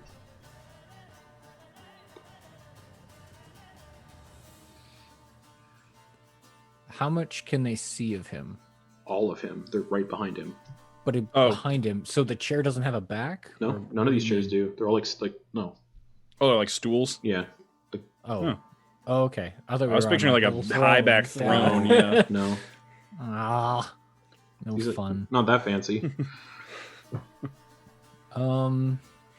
Except a chandelier. Dang, because that was gonna dictate what I did there. You'd ready.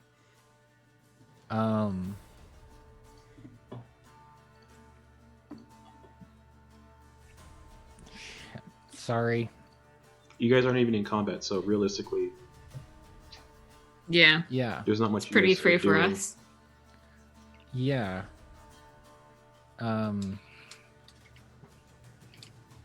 All right. Fine. Yeah. I won't do anything. Okay.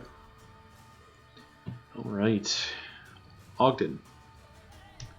At the end of your turn, I would like a wisdom saving throw, please. Now I have a wisdom saving throw then, Yep. essentially. Yep.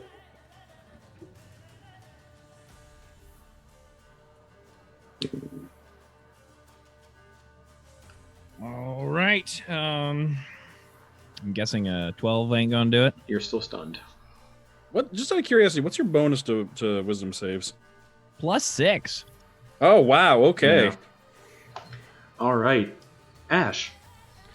You All right. see Ogden and his family stunned in the pit. Leah just like getting ready to fight this worm by herself. Yeah, Okay. and you're in this booth. Okay, I would have stayed relatively close to the door. I would like to find my seat. I'm just gonna get up and like as I'm going to walk towards the door as I'm facing away from everybody. I'm just going to pull out the immovable rod. Mm-hmm. And then I'm just going to do like, one of those like, as I turn around, just keep my hand away from everybody and lean against the door and just use my action to click it. Okay. It's the door. Since it opens to the inside, it'd be jammed. Yeah. And then with Eclipse's message, I'm going to respond because I looked at message and it doesn't say there's any action to respond. It's just speaking. So I'm just going to whisper so she can hear me. Start the party whenever, and start the party whenever. You got this. And with my other hand on Lore Weaver, I'm going to use Lore Weaver's Bardic Inspiration ability to give Eclipse a D12 of Bardic Inspiration. Cool beans. And that's my turn. That'll bring it to the guard. One guard who's just going to go, I hope the wizard gets eaten. That's his thing.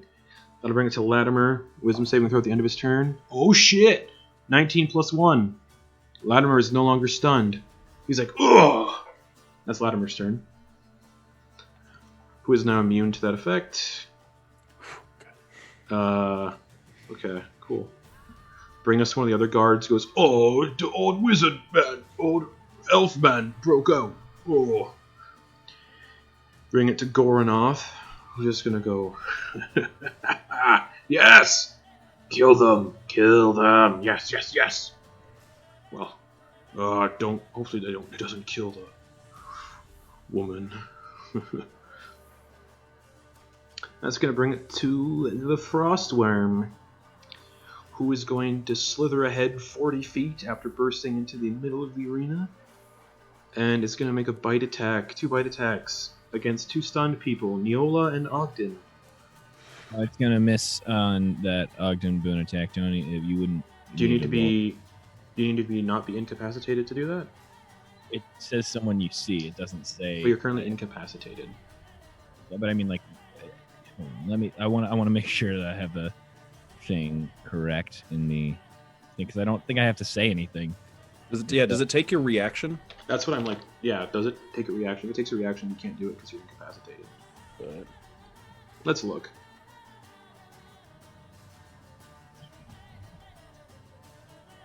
It doesn't say anything about taking a reaction. Yeah, it just says Right, I cool. get, and I suppose since it's a glimpse into the future, it technically True. happened when he Alright, took so the rest. it goes to attack Ogden. Are you doing it for you or your sister? Gotta put your oxygen mask on first before you can help others. Shit. For me right now. Okay, so doesn't it goes to attack and it kind of just diverts and it's going to do the other attack on Neola with advantage.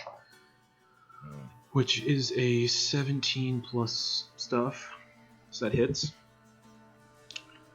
But she fails to save automatically because she is stunned, so she's automatically swallowed. But she takes the damage though, and then she can make her wisdom save when I deal the damage total. But you see your sister just get swallowed by this big old worm. It just swallows immediately? Oh, dex save, but she's stunned, so she automatically fails. So she's swallowed, yes. Oh, I could have sworn it had to like hold in the mouth and then swallow. No. It just go off. This is not a purple worm from the book. Right. 12, 13 plus 2 is 15. So that's 24 piercing damage to Neola. Where is she? 24 piercing damage. And then some cold damage. And 10 cold damage. And she is blinded and restrained and stunned in its belly. But she makes the wisdom save to see if she's no longer stunned. Does she get 2 saves because she got damaged and ends her turn? Oh, it's not her turn. That's right. Right. Wisdom save. 17 plus 3. She's no longer stunned. And you can just... Terrible place to come to. Wait, it comes to inside the belly of this frostworm. Tommy Lee Jones and Men in Black. That's the frostworm's turn. It is within 5 feet of Leah, Ogden, and Latimer. Bring it to Leah. He's just like looking at this thing that just swallowed Ogden's sister. She's just Oh, yeah. Hi. And Latimer just went from what the fuck to instant anger. She is going to cast.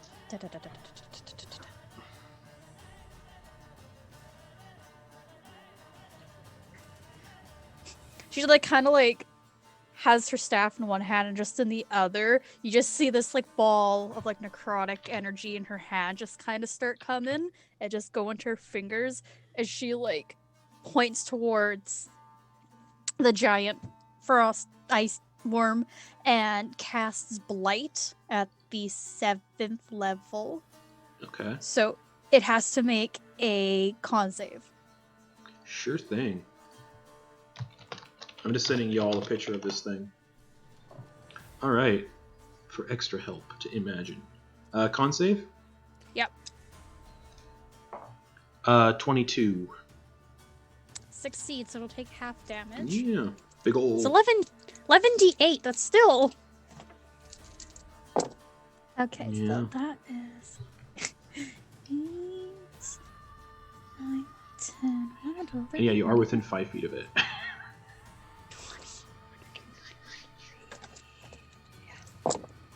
That's a lot of dice.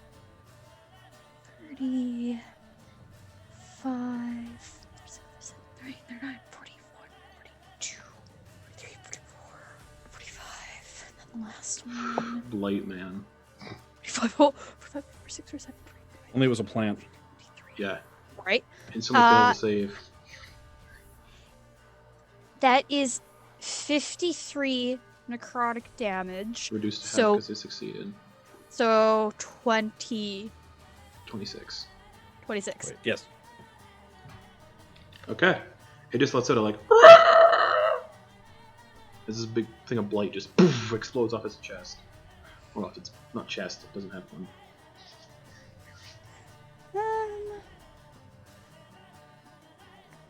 How much damage causes a burp on an animal like this? Only done from creatures inside. Doesn't matter if it's on the outside. Oh shit, did I hurt Neola? No, she's covered from all attacks while she's inside. Okay! Yeah, Okay. as per like swallow rules in D&D, any creature that's swallowed is protected from outside effects and attacks. Okay, okay. Yeah, yeah, she's fine. I mean, you don't know she's fine, but yeah, your blade doesn't. So hurt her. bad! Yeah. Okay. I can't run And- without getting an attack. And for those of you who thought Leah was poisoned, I forgot she's immune to poisoned. So she's, hey. she has the whatever that euphoric effect was from the fruit, but she's not poisoned. Ah, nice. Anything else, Leah? I'm trying to figure out if this is considered an action or not.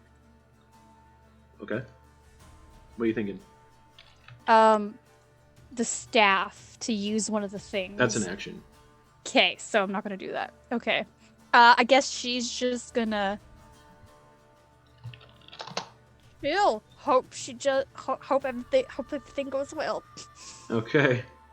That'll bring us one of the other guards who kind of like slaps one of the other guards on the shoulder. He's like, oh, I told you to bet on the worm, you fucking idiot. It swallowed the girl.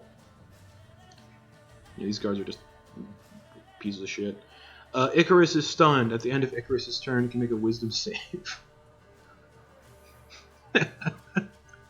Oh, little Icarus. Believe that is a 19. Let me double check. Yeah, 19. Icarus is still stunned. Nope. Alrighty. Neola on the inside. Is blinded and restrained, so I will add that to her conditions. No longer stunned.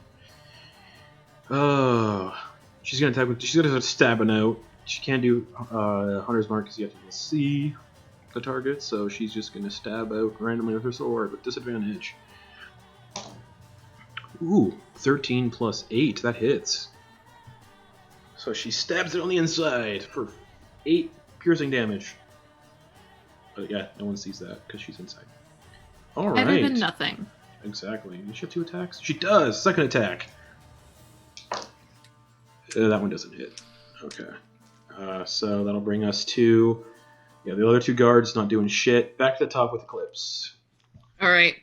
I'm just gonna look at the guard who was poking fun at his buddy, and then I'm gonna look to Bruce and Ash, just with a look of like, go time. You can see Ash like put the immovable rod up against the door so no one can get in. Just get like a visual confirmation of go time. And then I'm going to pull up Bahamut's Bane and just shove it into this guy's diaphragm. All right, roll with advantage because he is distracted, and everyone in the booth as part of Eclipse's side gets a surprise round when it gets to your turns. So everyone in the booth that isn't Eclipse, Kisunk, or Ash get no turn. Not great, but you know, it's D12, better than... D12. You have a D12 of inspiration, yeah. I'm going to see what my bonus is real quick. You can't... This one can only be added to the roll. It can't be added to the damage or anything. Because he's not... I'm thinking if I should save it, though. This is probably going to be your best bet. I mean, I think I hit with a plus 13.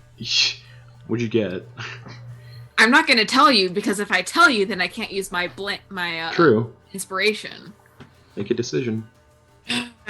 I'm just going to use it. Okay. I need to hit him right now. That's only 2, so 26. 26 most definitely hits. It was a 24? He's wearing leathers. I probably shouldn't have used it. That would hit a red dragon. He's not decked out in armor, then just leathers. Alright. Yeah, but you catch him off guard, you slam that dagger in his diaphragm. He's just like, he lets out like a Saruman gasp when one tongue stabbed him in the back. Just all this brain just... While she's rolling the dice on that, y'all know the story about that gasp. Yeah, it's fucked.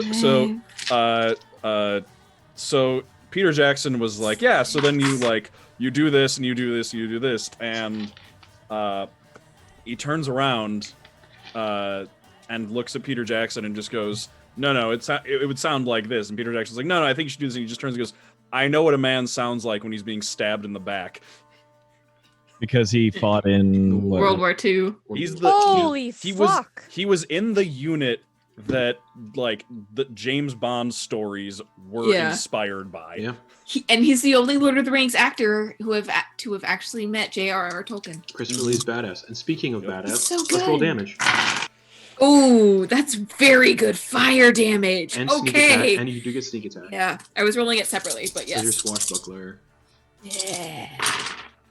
Okay. And he's caught off guard. That's also very good sneak attack. Let's one hit this guy. Come on. Yeah, just one hit him. Slit his throat. Honestly, no, I wanted to take it through his diaphragm, through his rib cage, and then up into his esophagus. Yeah, obviously. Fuck this guy. Obviously. He's creep. Obviously. 10, 17, 20, 28 piercing damage. Okay. From the dagger, then... This is all the same damage, 10, so you might have to do some rogue shit real quick. 20, 23 sneak attack. So plus so what was the dagger damage without sneak attack? Dagger damage without sneak attack. Dagger damage without sneak attack was 28. Plus 23? Yes. So that's a total of 51 damage? Yeah, he's gonna unzip him. He's gonna evade that. Oh no, that's one for dex saves. Yeah, dex saves. Reaction. Oh, he does get a reaction. It's a surprise. Yeah, because surprise. I'm gonna also add a martial ability to that. Add a D8 real quick. 51 damage to this poor guy. I believe I still have it. Let me check it. Let me make sure I still have it if I haven't used it. I'll spoil. So that's exactly half his hit points. Wow, we unzip him. Yeah, he doesn't look and find us. Yeah, I'm gonna do a distracting strike so that the next attack on him has advantage. Excellent. All right. Anything else? Eclipse? That's another 5 damage to him. So for a total of 56. Yeah, he went from looking happy and leering at Neola to leering on Eclipse to getting fucking just stabbed in the belly and fucked up. Bonus action, short sword of life stealing. Second attack. Yeah, she's and then 23 to hit. Rogue fight. Yeah, he's a rogue for sure. Yeah, so whichever rogue goes first is who wins that fight. Honestly, especially since he's an assassin rogue. Ooh. That's another 6 piercing damage. If Eclipse had been an assassin rogue, he would just be dead. Yeah, he'd be done because that'd be a crit. Yeah. Just because surprise. Yeah. Yep. Anything else, Eclipse? You fucked this all up. Did you add the Get off 6 from Yeah, I bonus did. action? Yep. No, I'd like to stay on him and If- keep him pinned down. Oh, okay. That'll bring us to Keysonk. You see that happen? Just So you said that we essentially have we'll go through, like, if I attack now, they won't get an attack and I'll get an attack later again. yeah. Before This they round get they to don't. do This round they don't have anything because they're surprised. Yeah, Surprise round for us in the booth. We go before them and we have surprise. So yeah, Okay. we get 2 full rounds, 2 full turns. And basically. yeah, the movable rods keeping the door closed. Mhm. Not that anyone even knows that anything's happening. Everyone's in the whole arena is wearing Yeah. earmuffs. And the guards haven't had the chance to react yet, obviously, because Mhm. everyone's surprised. Okay. Oh, I also wanted to say to him, like, lift up his earmuffs and say, "You should have kept your attention on me." Fuck yeah. Ooh. Fuck Yuck 'em yeah. up. Fuck yeah. Ooh. Psychic Yuck him up, damage. Keysonk. Fucking Yuck him up, King spicy. Bruce. That's spicy. Oh, come on. Where's my fucking money? What's King Bruce doing? Um. Fuck, this guy got fucked. Oh man, what's Booth gonna do? Man, Um. I wanted Was this guy 11d6 plus a d4 plus a d8 a lot. plus 8. Yeah. I gotta think of the long term. So I am going to, and since there's not really much to hide behind, Yeah. and this seems like this battle might go a few rounds. I'm gonna go ahead and cast Mirror Image with my action. Okay. So you Since we have a free Mhm. moment from this surprise round. So yeah, I have Mirror Image. Okay. And then for bonus action,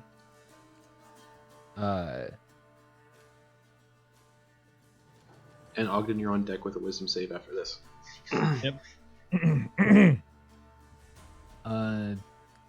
Which you can use portents yeah, for. I guess I'm not gonna. I guess I'm not gonna do anything for the bonus action. Okay. All right. Ogden, wisdom save. 16 plus 6, that is a 22. You're no longer stunned at the end of your turn, and you are immune to that effect now. But you snap in. Neola was just swallowed by that fucking thing. Oh, I understand. Yeah. That's the end of your turn, It- though. As angry as those eyebrows, that's you see the same anger. Yeah, it's almost like as Eclipse is like stabbing into this fucking pervert of a gnoll, you all catch a glimpse of Ogden shaking out of the stun as well. Oh hey. Ash, it's your turn. All right. Guards distracted. This gnoll just got fucked up by Eclipse. I'm actually gonna look around and just be like, Keysonk, actually, you might, as I'm walking forward, just spinning Lore Weaver, you actually might, if you can teleport, you might want to get down there and help them, because I think we might be able to clean this up here. I think we grossly overestimated his capability. He's actually really capable. He just got surprised and caught off guard. Right, and yeah. Fucked up. But yeah. Yeah, Took we'll see. 11d6 right off the bat. And then I'm gonna cast, 10-foot radius sphere would be able to get 4 of the guards, right? Correct. Okay, I'm gonna cast Confusion with Lore Weaver, so I'm gonna need 4 of them to make Wisdom saving throws, DC 13. Okay. Wisdom +1. 5. Okay, failed. Natural 1. Failed. 8. Failed. And a 14. Oh, that one made it. Okay, yeah. So One of... Yeah, so... Yeah. Half 3 of them the are 5. confused. Yeah, So 3 of the 5, when they get a turn, they need to make it. They need to roll a D10. Okay. And that See what determines happens to them. Yeah. Yeah. It determines. Oh, Confusion is such a cool spell, too. Yeah. Oh. And then I'm gonna just start closing the distance over towards them and rage as a bonus action. Sounds good. That'll bring it to Another one of the turn? ones who is confused. Rolls a d10? Well, no, because he doesn't get a turn because he's surprised. That's right. That brings it to Latimer, who's like, "Oh, it's good to see you back with us, Ogden." And he's going to cast... What's he going to do? Don't dignify that with a response. He's going to bonus action cast... Save Neola. Oh, no, what's he going to do? He's not going to, like, move away because this thing's in front of him. So he's just going to bonus action cast Magic Weapon on his double-bladed scimitar. And he's going to attack twice with it. 3 times with it, actually. He gets 3 attacks. Because he's an Eldritch Knight. 12th level. So 3 attacks. First one, 3 plus 7 does not hit. 15 plus 7 hits, and a 16 plus 7 hits. So 2 attacks hit. So they deal plus 1 damage because of Magic Weapon. So 2d4 plus 4. Okie dokie. First attack, 5 damage. Not great. But when he attacks with the first hit, as I find the Frostworm, as he hits it, this cold aura kind of emanates, and because he hit it with an melee attack within 5 feet, he takes 3d6 cold damage. He's like, oh fuck! 10 cold damage to Latimer. He's like, Ogden, don't touch it. Like, Don't tell me what to do. And then he's still gonna follow through the second attack. Fuck it. Oh, I said it hit. Never mind. Roll damage. Yeah. Roll damage. Thank you. 9 damage. Well, plus 1 because of Magic Weapon. 10 damage. And then, yeah, takes 3d6 cold damage again. 11 cold damage to Latimer. Latimer's fine. Bringing us to your stun, you don't get a turn, or you're surprised you don't get a turn. You don't get a turn. Back to the Frostworm. How does it feel to be not getting turns and have to make wisdom saving throws? Very good. How do you like it? I like it. The worm is going to make 2 bite attacks. One against Leah, and let's say one against Latimer. Leah, that's a... I'm not good at math, you guys. Not either. It's okay. Let me know if this hits. 24 to hit. Yeah. Alright, as you're hit, I need a dexterity saving throw to see if you get swallowed. It could swallow more than one person? You guys said that's so in sync on my end. You take 23. Can we just become best friends? You take 23 piercing damage.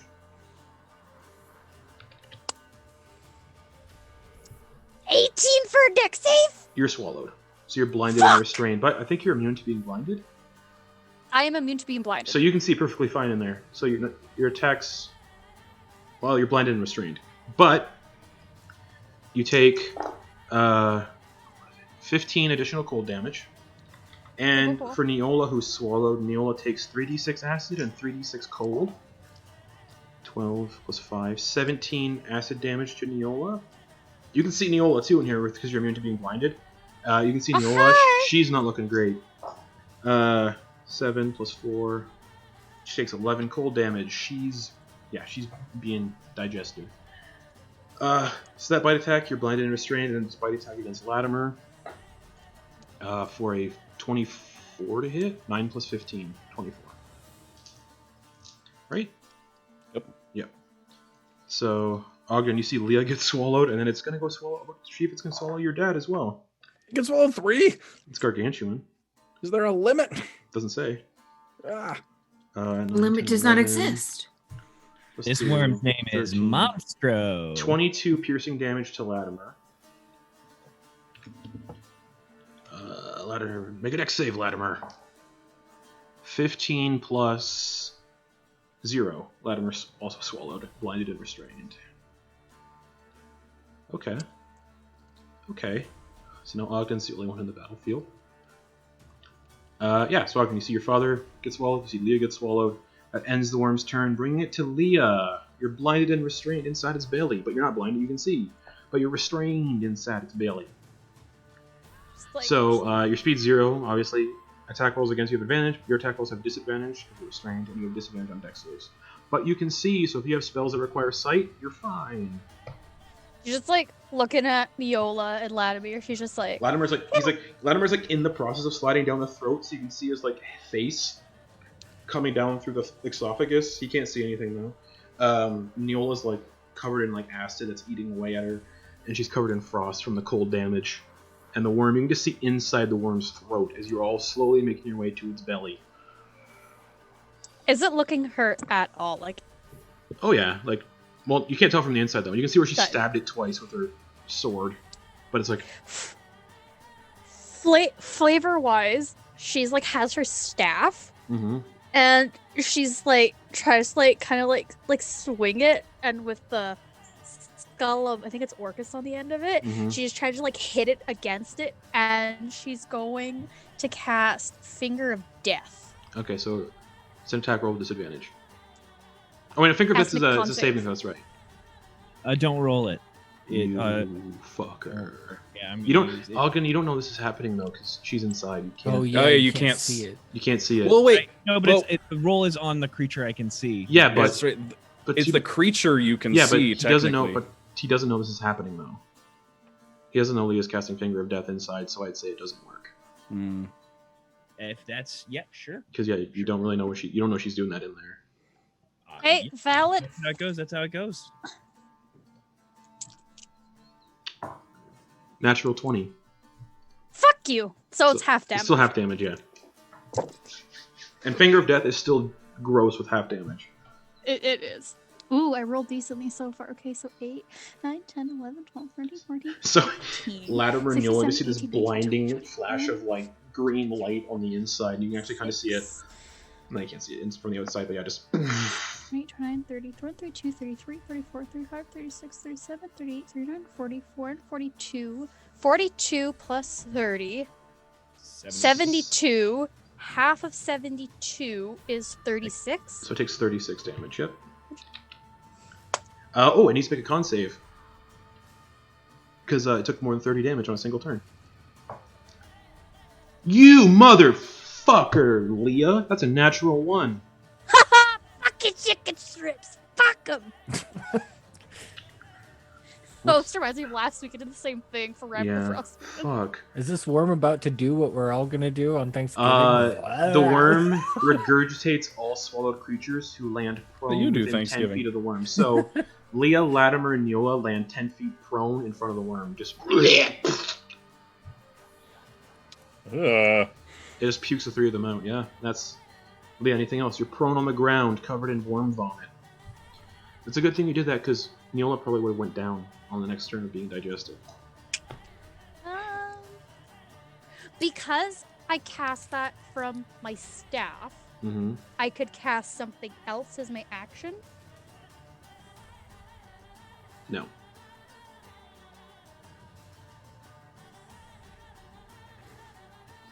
Anything else? I'm gonna stand up. Okay, happy with the stand up. Anything else? If I were to move back with like the rest of my 5, I'd probably have like 5 feet. Would he get an attack of opportunity because he's so big? Yeah, he would, definitely. Okay, I'm just gonna stand up and just kind of like. Okay. Just getting ready. Okay. Oh, because you. Never mind, it wasn't a melee attack. Alright. That goblin. Surprised. Icarus. What's Icarus doing? Wisdom save, actually. That's what Icarus is doing. Ogden, you have a stunned Icarus on your shoulder. Well, he rolled a flirty 20. So he is no longer stunned, and at the end of Icarus's turn. Bringing us to Neola, who uses half of her movement to stand up.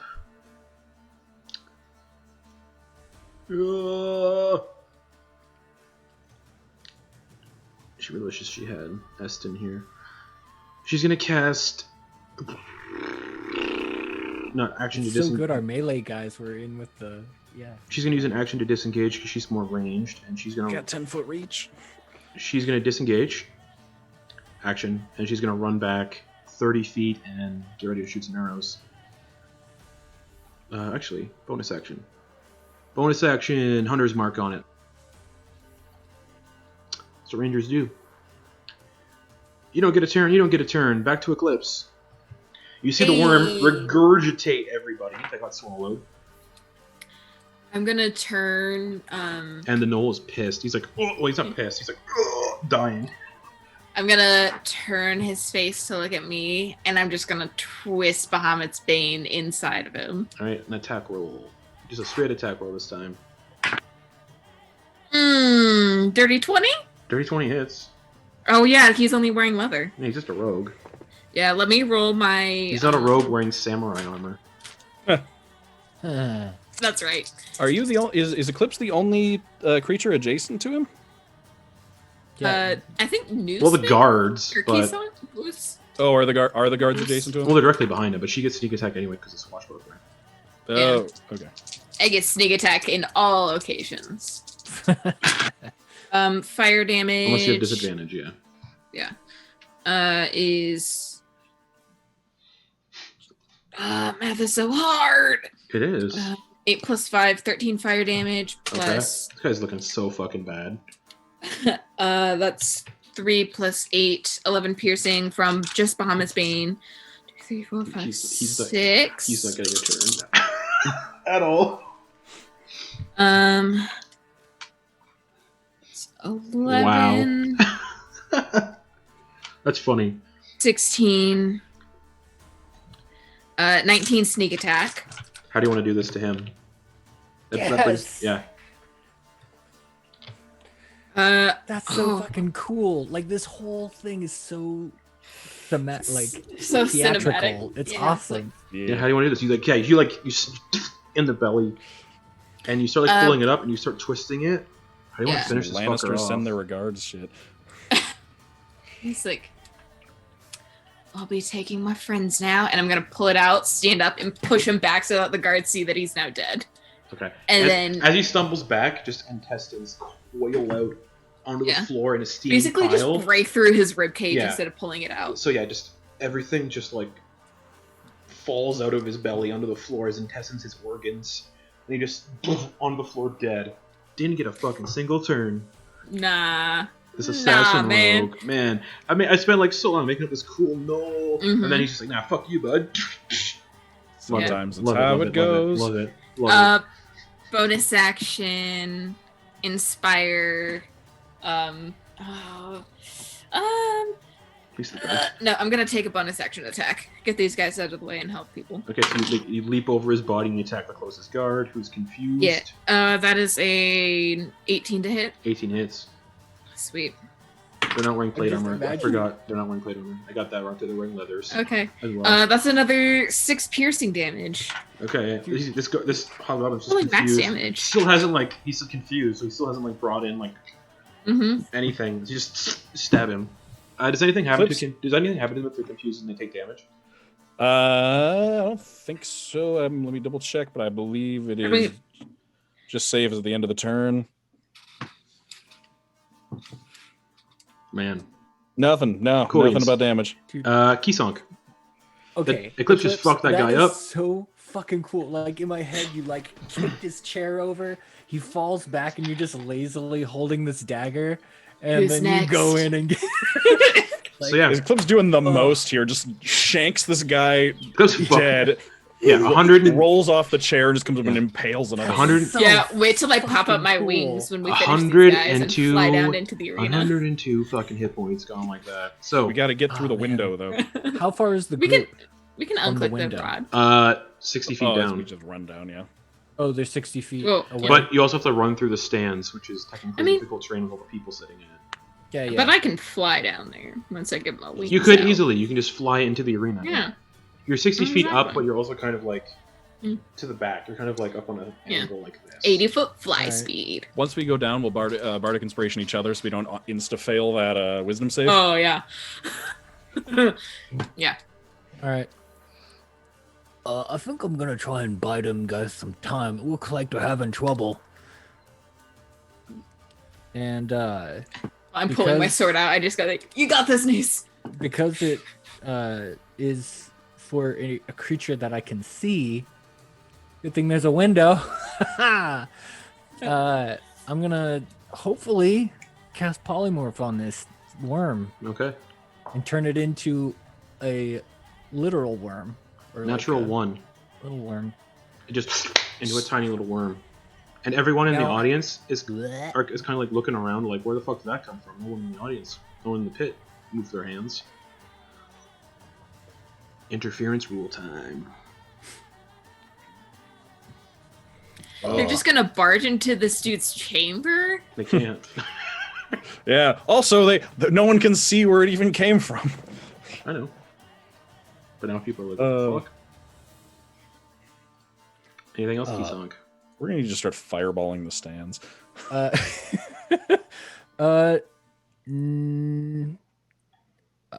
So the no, I guess not. I got it polymorphed.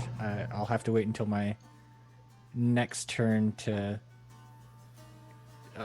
shout to him. Okay. Ogden Tell him. Boon.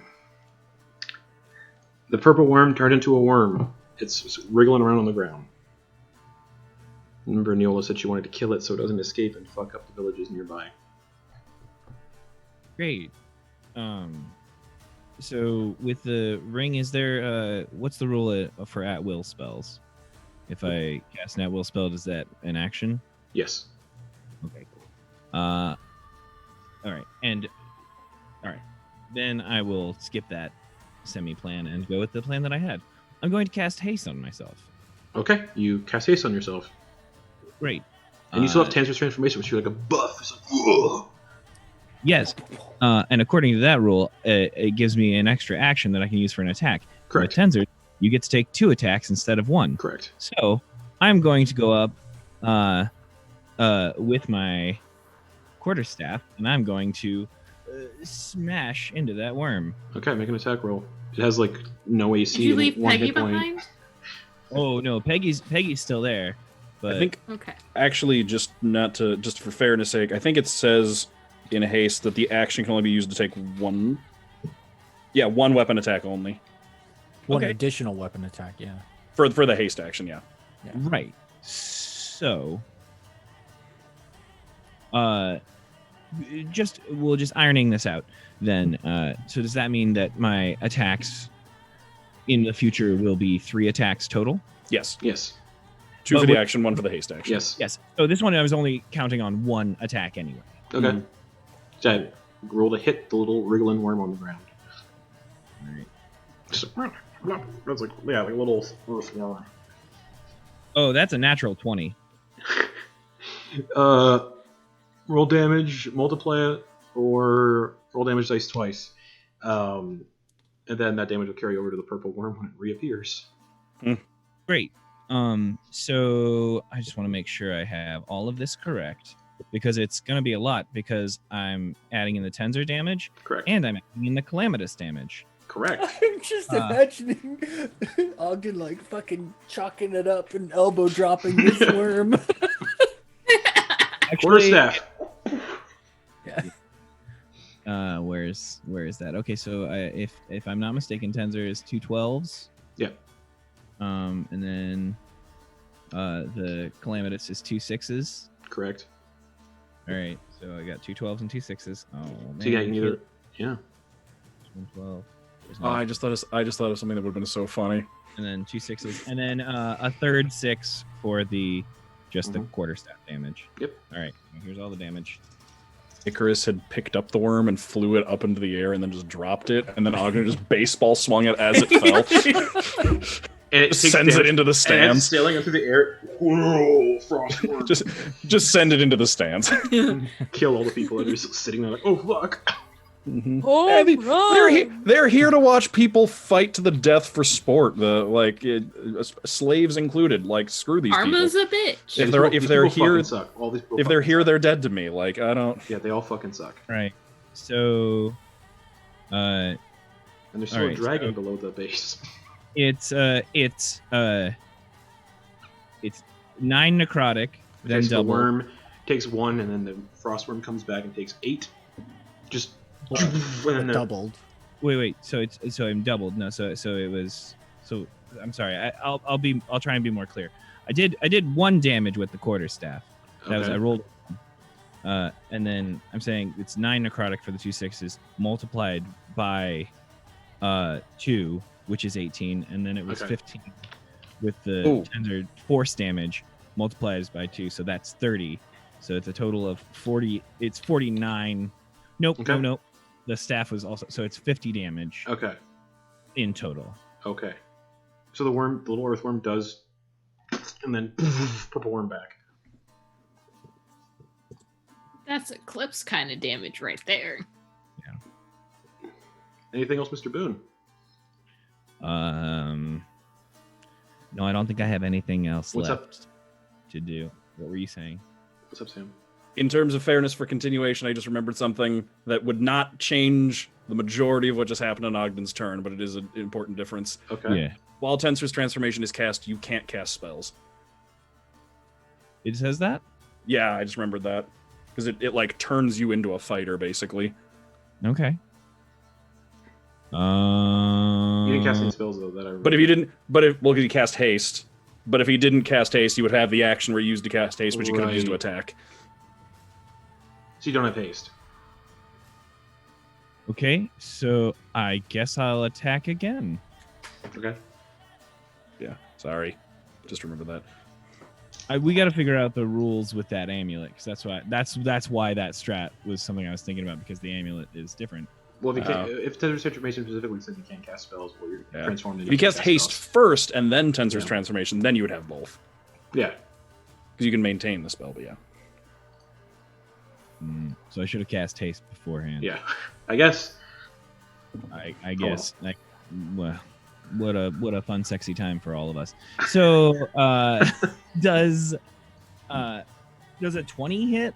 A flirty 20? The 20 does hit with your coordinate. It's like wow into the side of this worm, but you do take 4 cold damage. I think I'm resistant to cold damage. You are, so you take 2.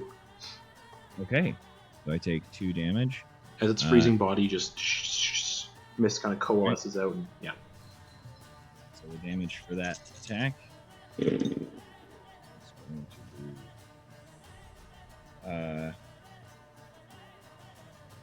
Just 18. With a fucking quarterstaff. Yeah. So it's yeah. Anything else, Mr. Boon? If Ogden kills this thing as a muscle wizard with a quarterstaff, that'd be so fucking cool. Yeah, just beats it to death with a stick. Latimer's like, what the fuck is happening? I'm truly trying to. I'm trying, everyone. You're doing great, sweetie. You're doing great, yeah. Anything else? Hey, that's my line. Ash is watching so proudly from up in the. He's like, Yeah. Look at him go! Look at Ash. him just with the swing. He It's your doesn't. turn. He never. Look, he just swings like a. And I'm gonna swing at the nearest non-confused guard. Go for it. Like a proud older brother. Just take it, even though I'm younger. Of course, I know my vibe. Of course, I'm going to do this. Great Weapon Master Reckless. Okay, and you're raging, so you're just. Rah! Yep. The worm pukes out everybody. Oh, you just turn into an earthworm. Ogden just. And then. Just beating the fuck out of this worm with just a quarterstaff. 27. Yeah, that hits. All right. They're just like getting out of their surprise, seeing them like weird as fucking. Ironically, Massive. 27 damage. He's not looking great. Okay, second attack on that guy. 26 Hits. for 31 damage. How do you want to do this to that one? I want to, with these 2 swings, just mimic Ogden's. Yeah. Just boosh, boosh, and just like with the sharp edge of the pike's like pointed end, just like slashing it across this guy, and then I want to just step over where he was and just go, man, that was impressive, and then just with the butt end, like step over to the next guy and just slam it into his like solar plexus. All right, so one of the confused ones. No, the other not confused. Okay, cool. Yep. Because there's 2 not. There's now only 1 not confused. That's right. All right. That would be a natural 20. Brutal critical. Wait, so I get to do what? It's normally it's 2, 3. I do four dice. You roll two additional. You do 2 additional, yeah. Two additional in addition to the. Correct. So you roll 4 damage dice total.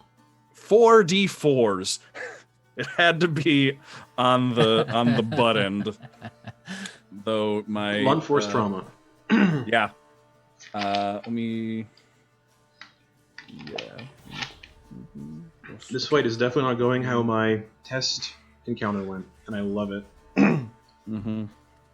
Because no one was split up during the test encounter. Ah. And the test encounter, Gornoff jumped into the pit to fucking move things out. How did he get into the pit, though? Who knows? It's an alternate reality that happened. Oh, wait. No, that wasn't at the butt end, because when I reduce a creature to 0 HP for Great Weapon Master, I get you make another attack. I get a normal melee attack as a bonus action. Right. So this is 4d10s. Oh, shit. That is a horse of a different color. You are turning this guy into pudding. Oh, man. These people are getting so fucked. All right. The worm's not doing good either, though. Okay. 14, 21, 30. You hold him, I'll punch. 22. That is 52 points of damage. How do you want to do this to this one? Ash is just like going down the line like a human lawnmower. Ash just steps forward, just doing figure eights with Lore Weaver, just cutting them down one by just blood spraying against the glass and onto the glass. There's just streaks of blood on the glass.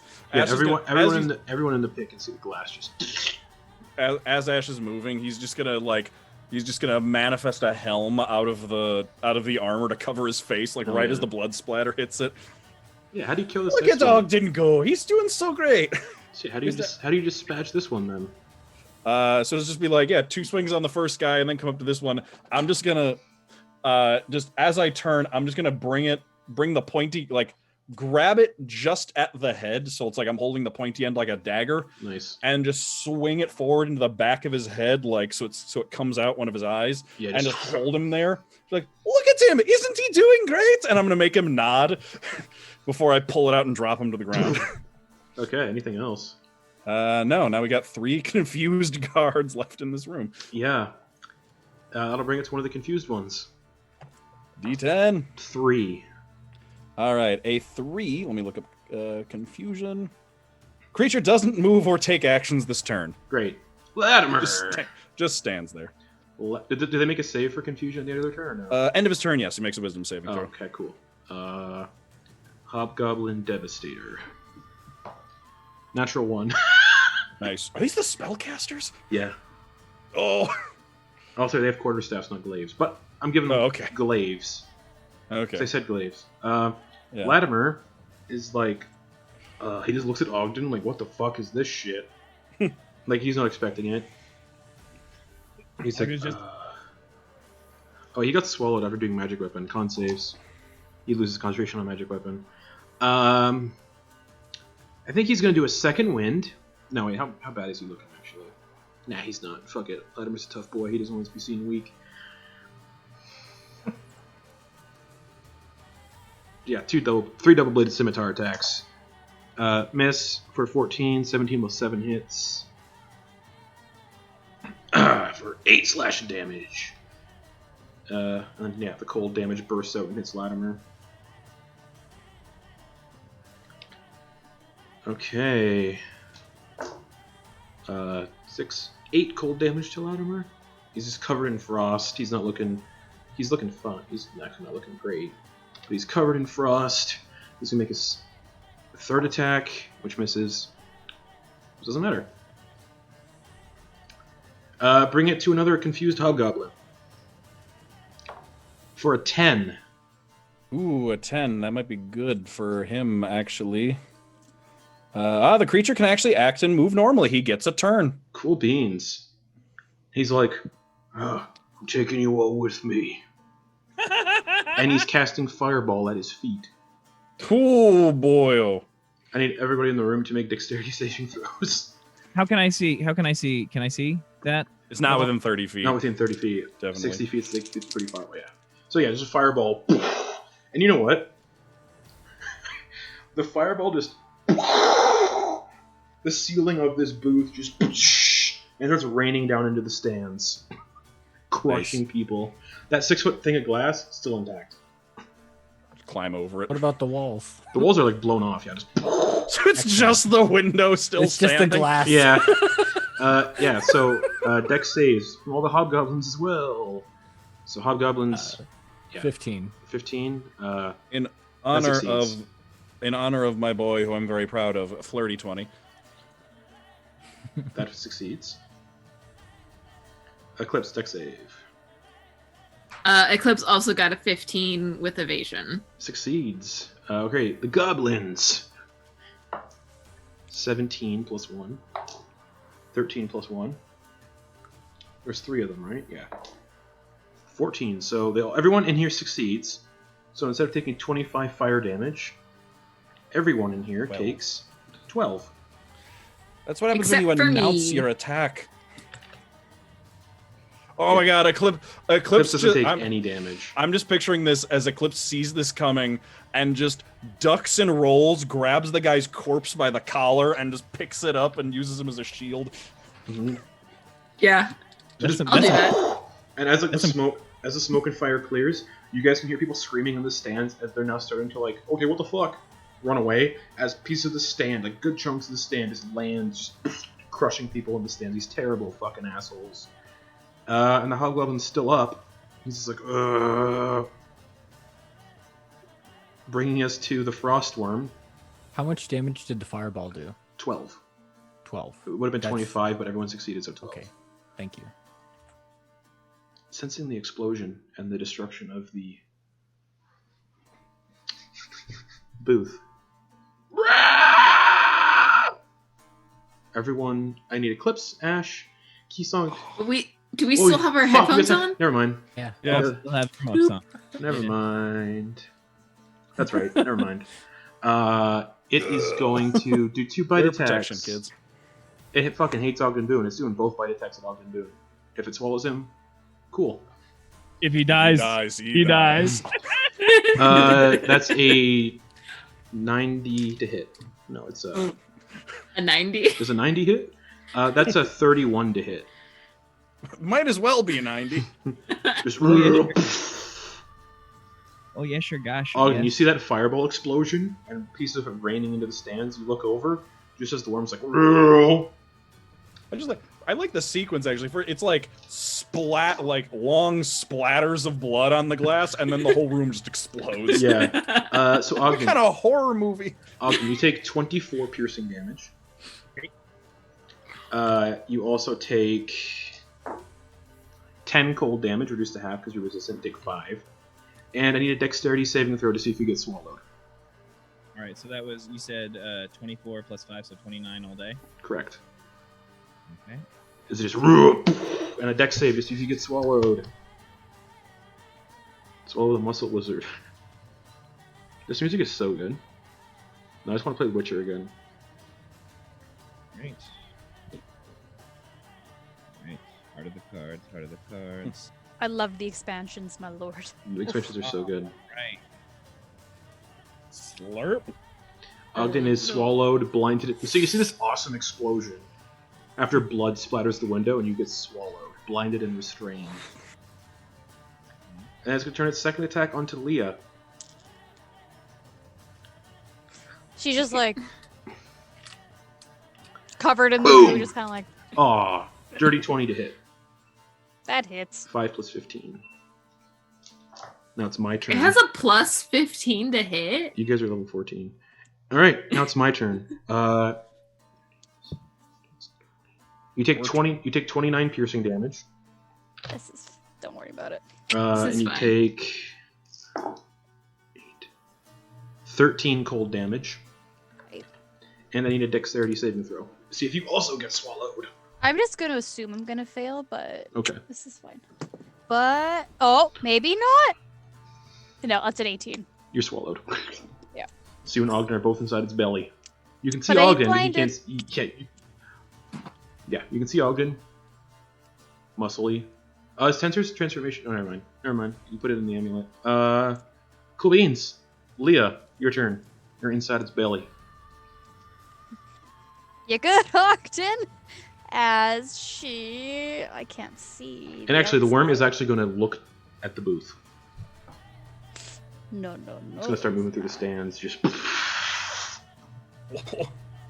Wait, does it like get up out of Oh, the actually, pit? yeah, it's going to use its movement. It's going to use 40 feet of its movement to slowly just work its way through the stands, just crushing people in the stands. And you can feel like the arena like buckling. And you can see through the smoke the frostworm slowly making its way towards the booth, crushing people in its wake. Latimer does get an attack of opportunity. He's going to take it for an 18 to hit, which just hits.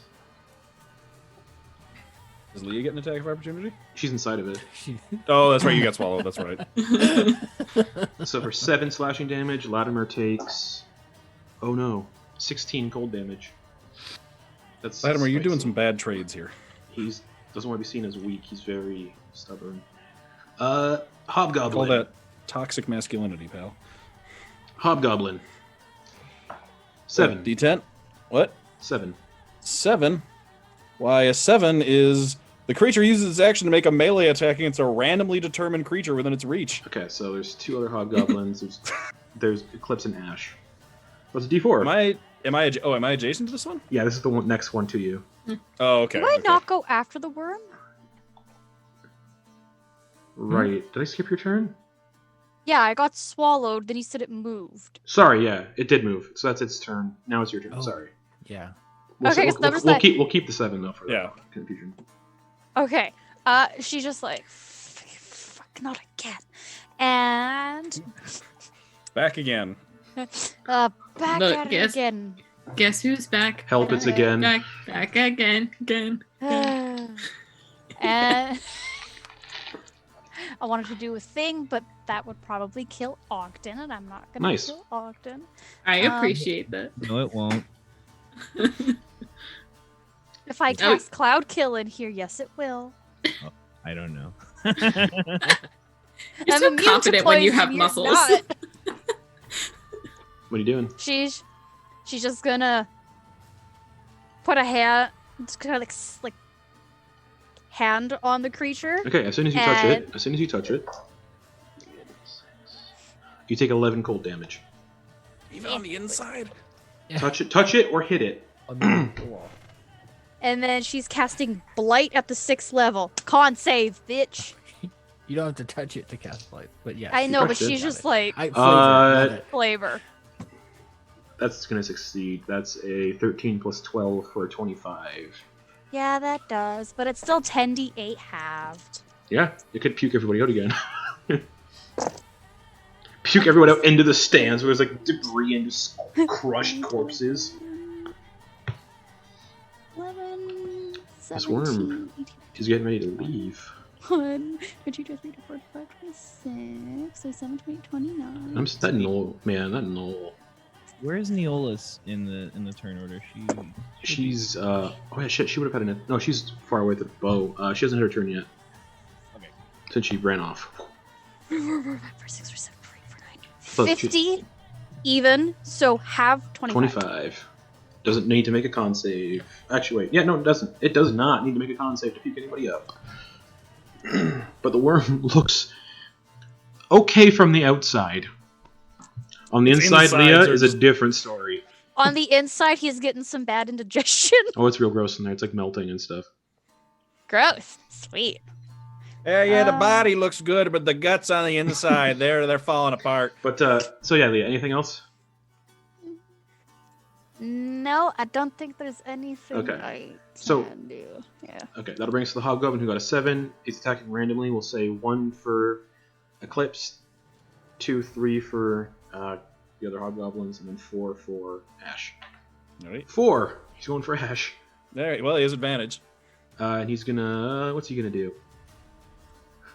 I mean, it is specifically makes a melee attack. Okay, so with the glaive. Yeah, just. And you said he has advantage? Yeah, because I reckless attacked. 8 plus 3. 8 plus 3. Yeah. Ding. Yeah. All right. Icarus. Oh shit. Oh shit. Icarus was on Ogden's shoulder. We'll say he didn't get swallowed because it specifically targeted Ogden. Yeah. So what's Icarus doing on his turn? He's flying around in the arena. Ogden just got swallowed. The worms crawling away. He's going to distract the worm, giving Ogden the help action for its next attack. Is that too much fuckery, or? No. Action. It's all good.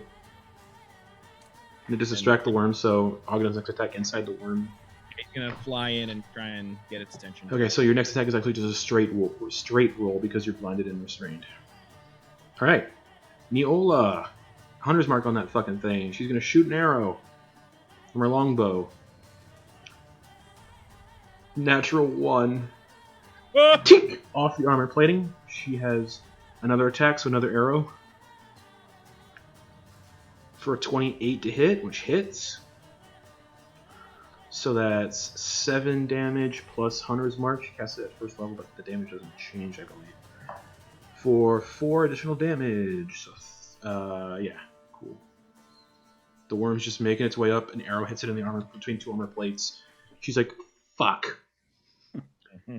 Those 2 goblins are cut up on the floor into pieces, bringing it to Eclipse. 2 hobgoblins. There's 3 hobgoblins? Yeah, 3 hobgoblins left. They're kind of confused. The one dropped a fireball on the floor and everything just... And through the smoke, that worm is barreling towards this stand, and it's 20 feet away. Okay. I would like to position myself so that Ash is not in the direct line of a fire breath. Okay. But so that I can get all 3 of these guys. So using a charge from the dagger. I am using a charge from the dagger. So you watch as this dagger kind of glows a bit. What breath? Fire breath, you said, right? Fire. Okay. Yeah, 16d6. So you see the dagger. DC 26. Why it's a charge. And it's also Tiamat's weapon. Tiamat's powerful. So the dagger, the tip, the fang glows red with flame, and Eclipse just a cone of flame out of her mouth. Dex saves for these guys. I like to just you want to play with fire hobgoblins? That's a 6. Kind of thing. Sorry, this is so loud. I don't have a dice tray. It's all good. Holy Doing shit. Yahtzee. 14 and an 18. If it's lower than 20, they all fail. Yeah. They all fail. Okay. And she just... What? Yeah. 5. Bahamut's Bane is one of the beefy ones. 10. There's another beefy Worldbreaker artifact 15, out there, and Ash is gunning for it. 20. Well, technically, it's not a world breaker artifact. True, but 25. It's gross. It's an artifact. 30. It's Asmodeus' artifact, so it's gross. Yeah. 32 fire damage to all 3 of them. Okay. The one that just attacked Ash. No. One that was confused. No. The one that Wait, no, that's a lie. I was counting by 5s. 10, 20, 30, 40, 50, 60, 62. Yeah, they all Fire just burn. damage. They all just burn up, and there's nothing left. Just blackened ashes on the ground. And Eclipse is going to put on her sunglasses and say, blocking out the haters. And then turn and look into the arena. What the hell was that? Yeah, there's just more fire, and there's just The room was just on fire. everything's on Yeah. fire at this point. Just- If you've seen ASDF movie, it's I'm imagining the sound effect of, oh, pie! What flavor is it? Pie flavor. And the pie explodes out of the pie. Keysonk, it's your turn as the purple worm is moving towards you all 20 feet away. How long in feet is the purple worm? Fucking real long. Oh, and I wanted to bonus action pop out the wings. That's good. 2 dragon wings burst out of Eclipse's back. Blood sprays everywhere. 80 feet long. Okay. 80 feet long. It's like 20 feet wide. Just Okay. up the stands, 20 feet away. All right. Noose is gonna get up on top of the glass, clamber up on top of there. Half movement. Hail to the king, baby! and he's gonna cast Firestorm on it. Okay. And because it's the area of the storm consists of up to 10 10-foot cubes, he's just going to put all of them on the worm. Okay. So it would be 70-10, but there's 10 of them, so that's 70d10, isn't it? Is there No. I don't think of a creature. Yeah, no. It only gets affected by the 7-10. That Okay. used to be a thing. But In it'll 3.5. roast the people that are in the stands that the worm's not crushing. Just the terrible. Yeah, fucking- just on spread top it of out. it, right? I don't care. All on Those top people in of the it. stands fucking suck. They can burn. Yeah, just spread it out. Hit everybody. Who says this is not like straight up murder? Come on. They're slave traders. They suck. Anyway, okay. Oh well. Either So, way, is there a save to Firestorm? Dex. Oh, motherfucker. Natural 20 for a 19. Oh really? Yeah. That's fucked. Okay. Okay. So that's right. Did we say it was just going to be the Just a 7d10. one set of damage? Yep. Okay. So 7d10. Yep. All right.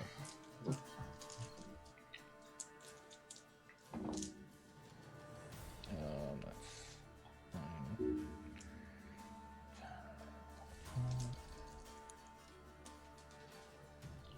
It is made of ice, technically. So, don't be too bummed out.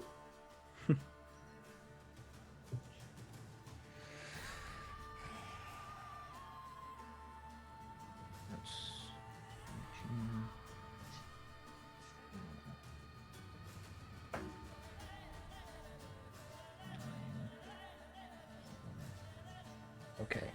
So that's 29 plus 4. I think this has been my favorite combat encounter of the entire campaign. Easily. This is so good. Easily.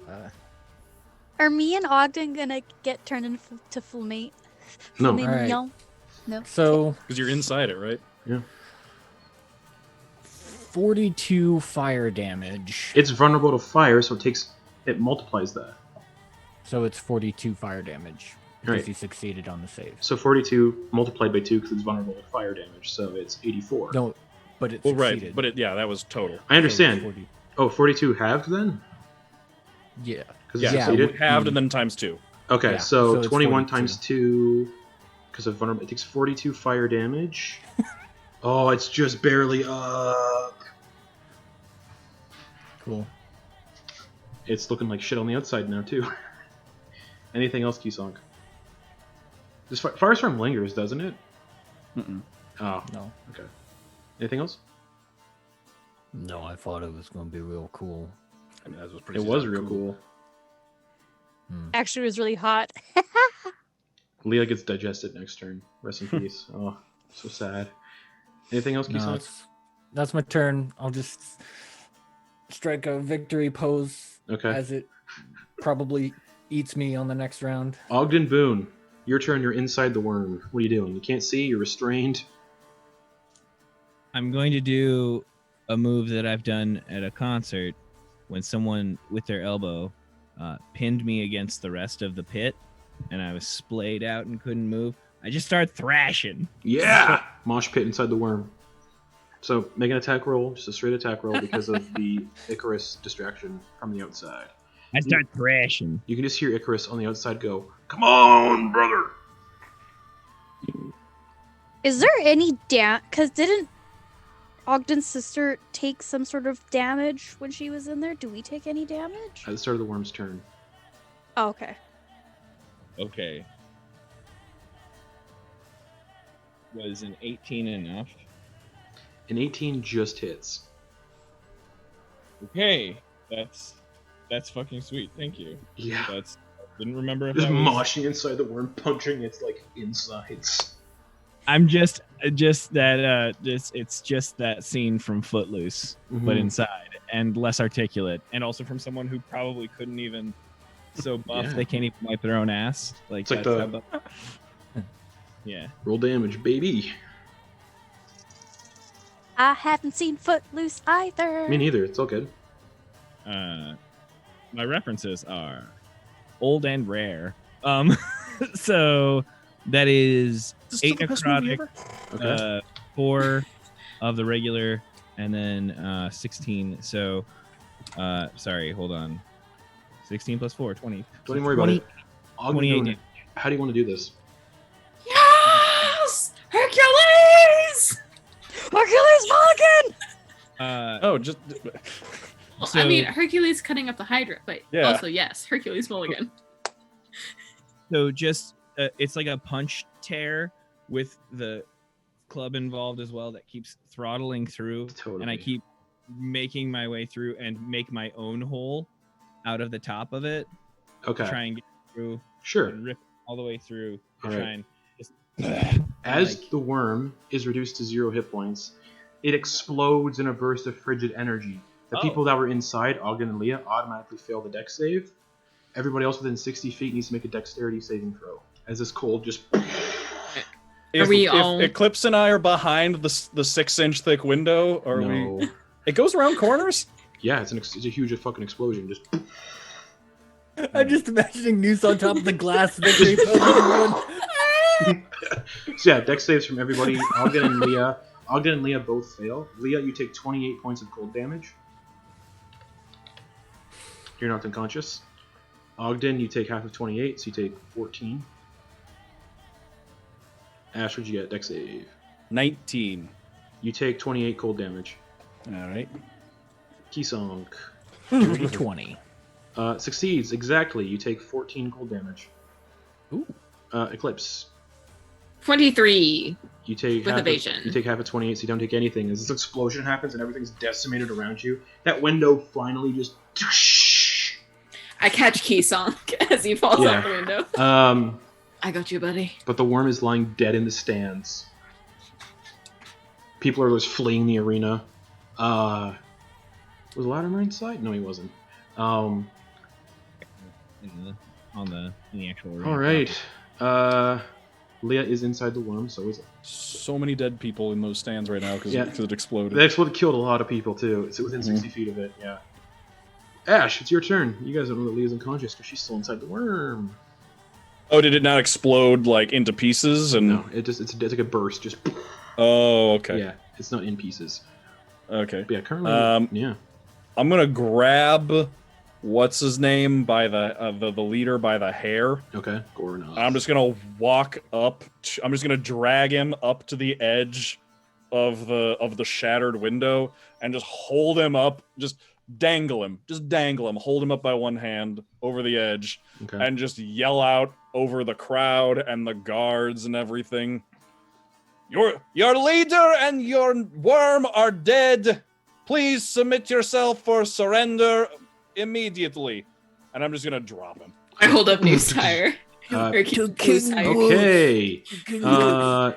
Leah, I need a death saving throw inside the worm, please. Justin, did you check your messages? Oh shit, no I didn't. All right. 1 second. 1 second, because I forgot. Yeah, you dropped a 1 hit point instead because you're eating that fruit.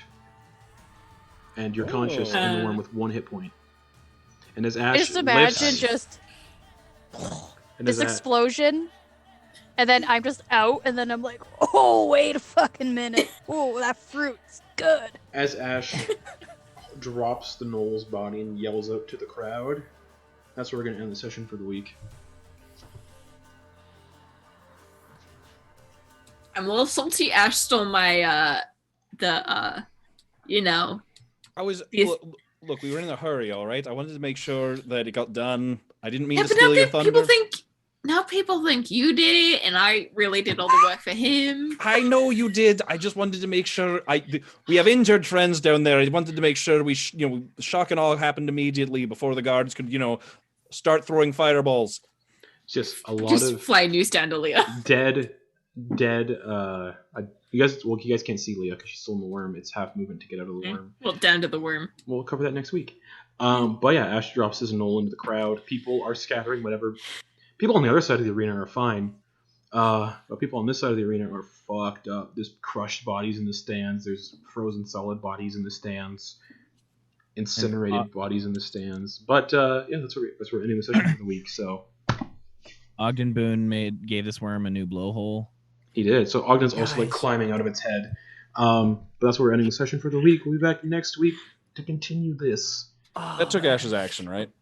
Correct. Okay, I was gonna say. Otherwise, I was gonna say he's gonna pull out the wand of magic missile and just start firing magic missiles into the crowd. Next week. What a way to start it next week. And you get a magic missile. And you get a magic missile. And there's still the dragon down below. But shit. Latimer's alive, looking like shit. Neola's alive, looking like shit. Oh shit, that's right, the dragon. I was to jump down and get the key off his corpse. Everyone is alive. And that's where we're ending the session for the week. Thank you for watching, everybody. This is at full hit points. Holy fuck, what a combat encounter. Wow. Ash is still above 100. There's so like that this whole session was filled with such like amazing mind paintings. Like yeah. my god. Like, I love getting so I loved cool. getting to like we got to plan and our plan actually like worked. Ogden Boon pummeled a frostworm to death while inside of it. Yeah, just beat a frostworm to death with a stick. Fuck, if it failed to save on Firestorm, holy fuck. I just imagine from where Leah made the necrotic like energy, he just like went for the weaknesses in it. Oh well, yeah. He found it pretty easily while being blinded. Like, oh, this is mushy. We'll be back next week to see what happens. What y'all do in this arena now that Nola's dead and the purple worm is fucked up. We're back here next week with that. Place belongs to us now. Tomorrow night, Armor of the Frost Maiden, episode 10.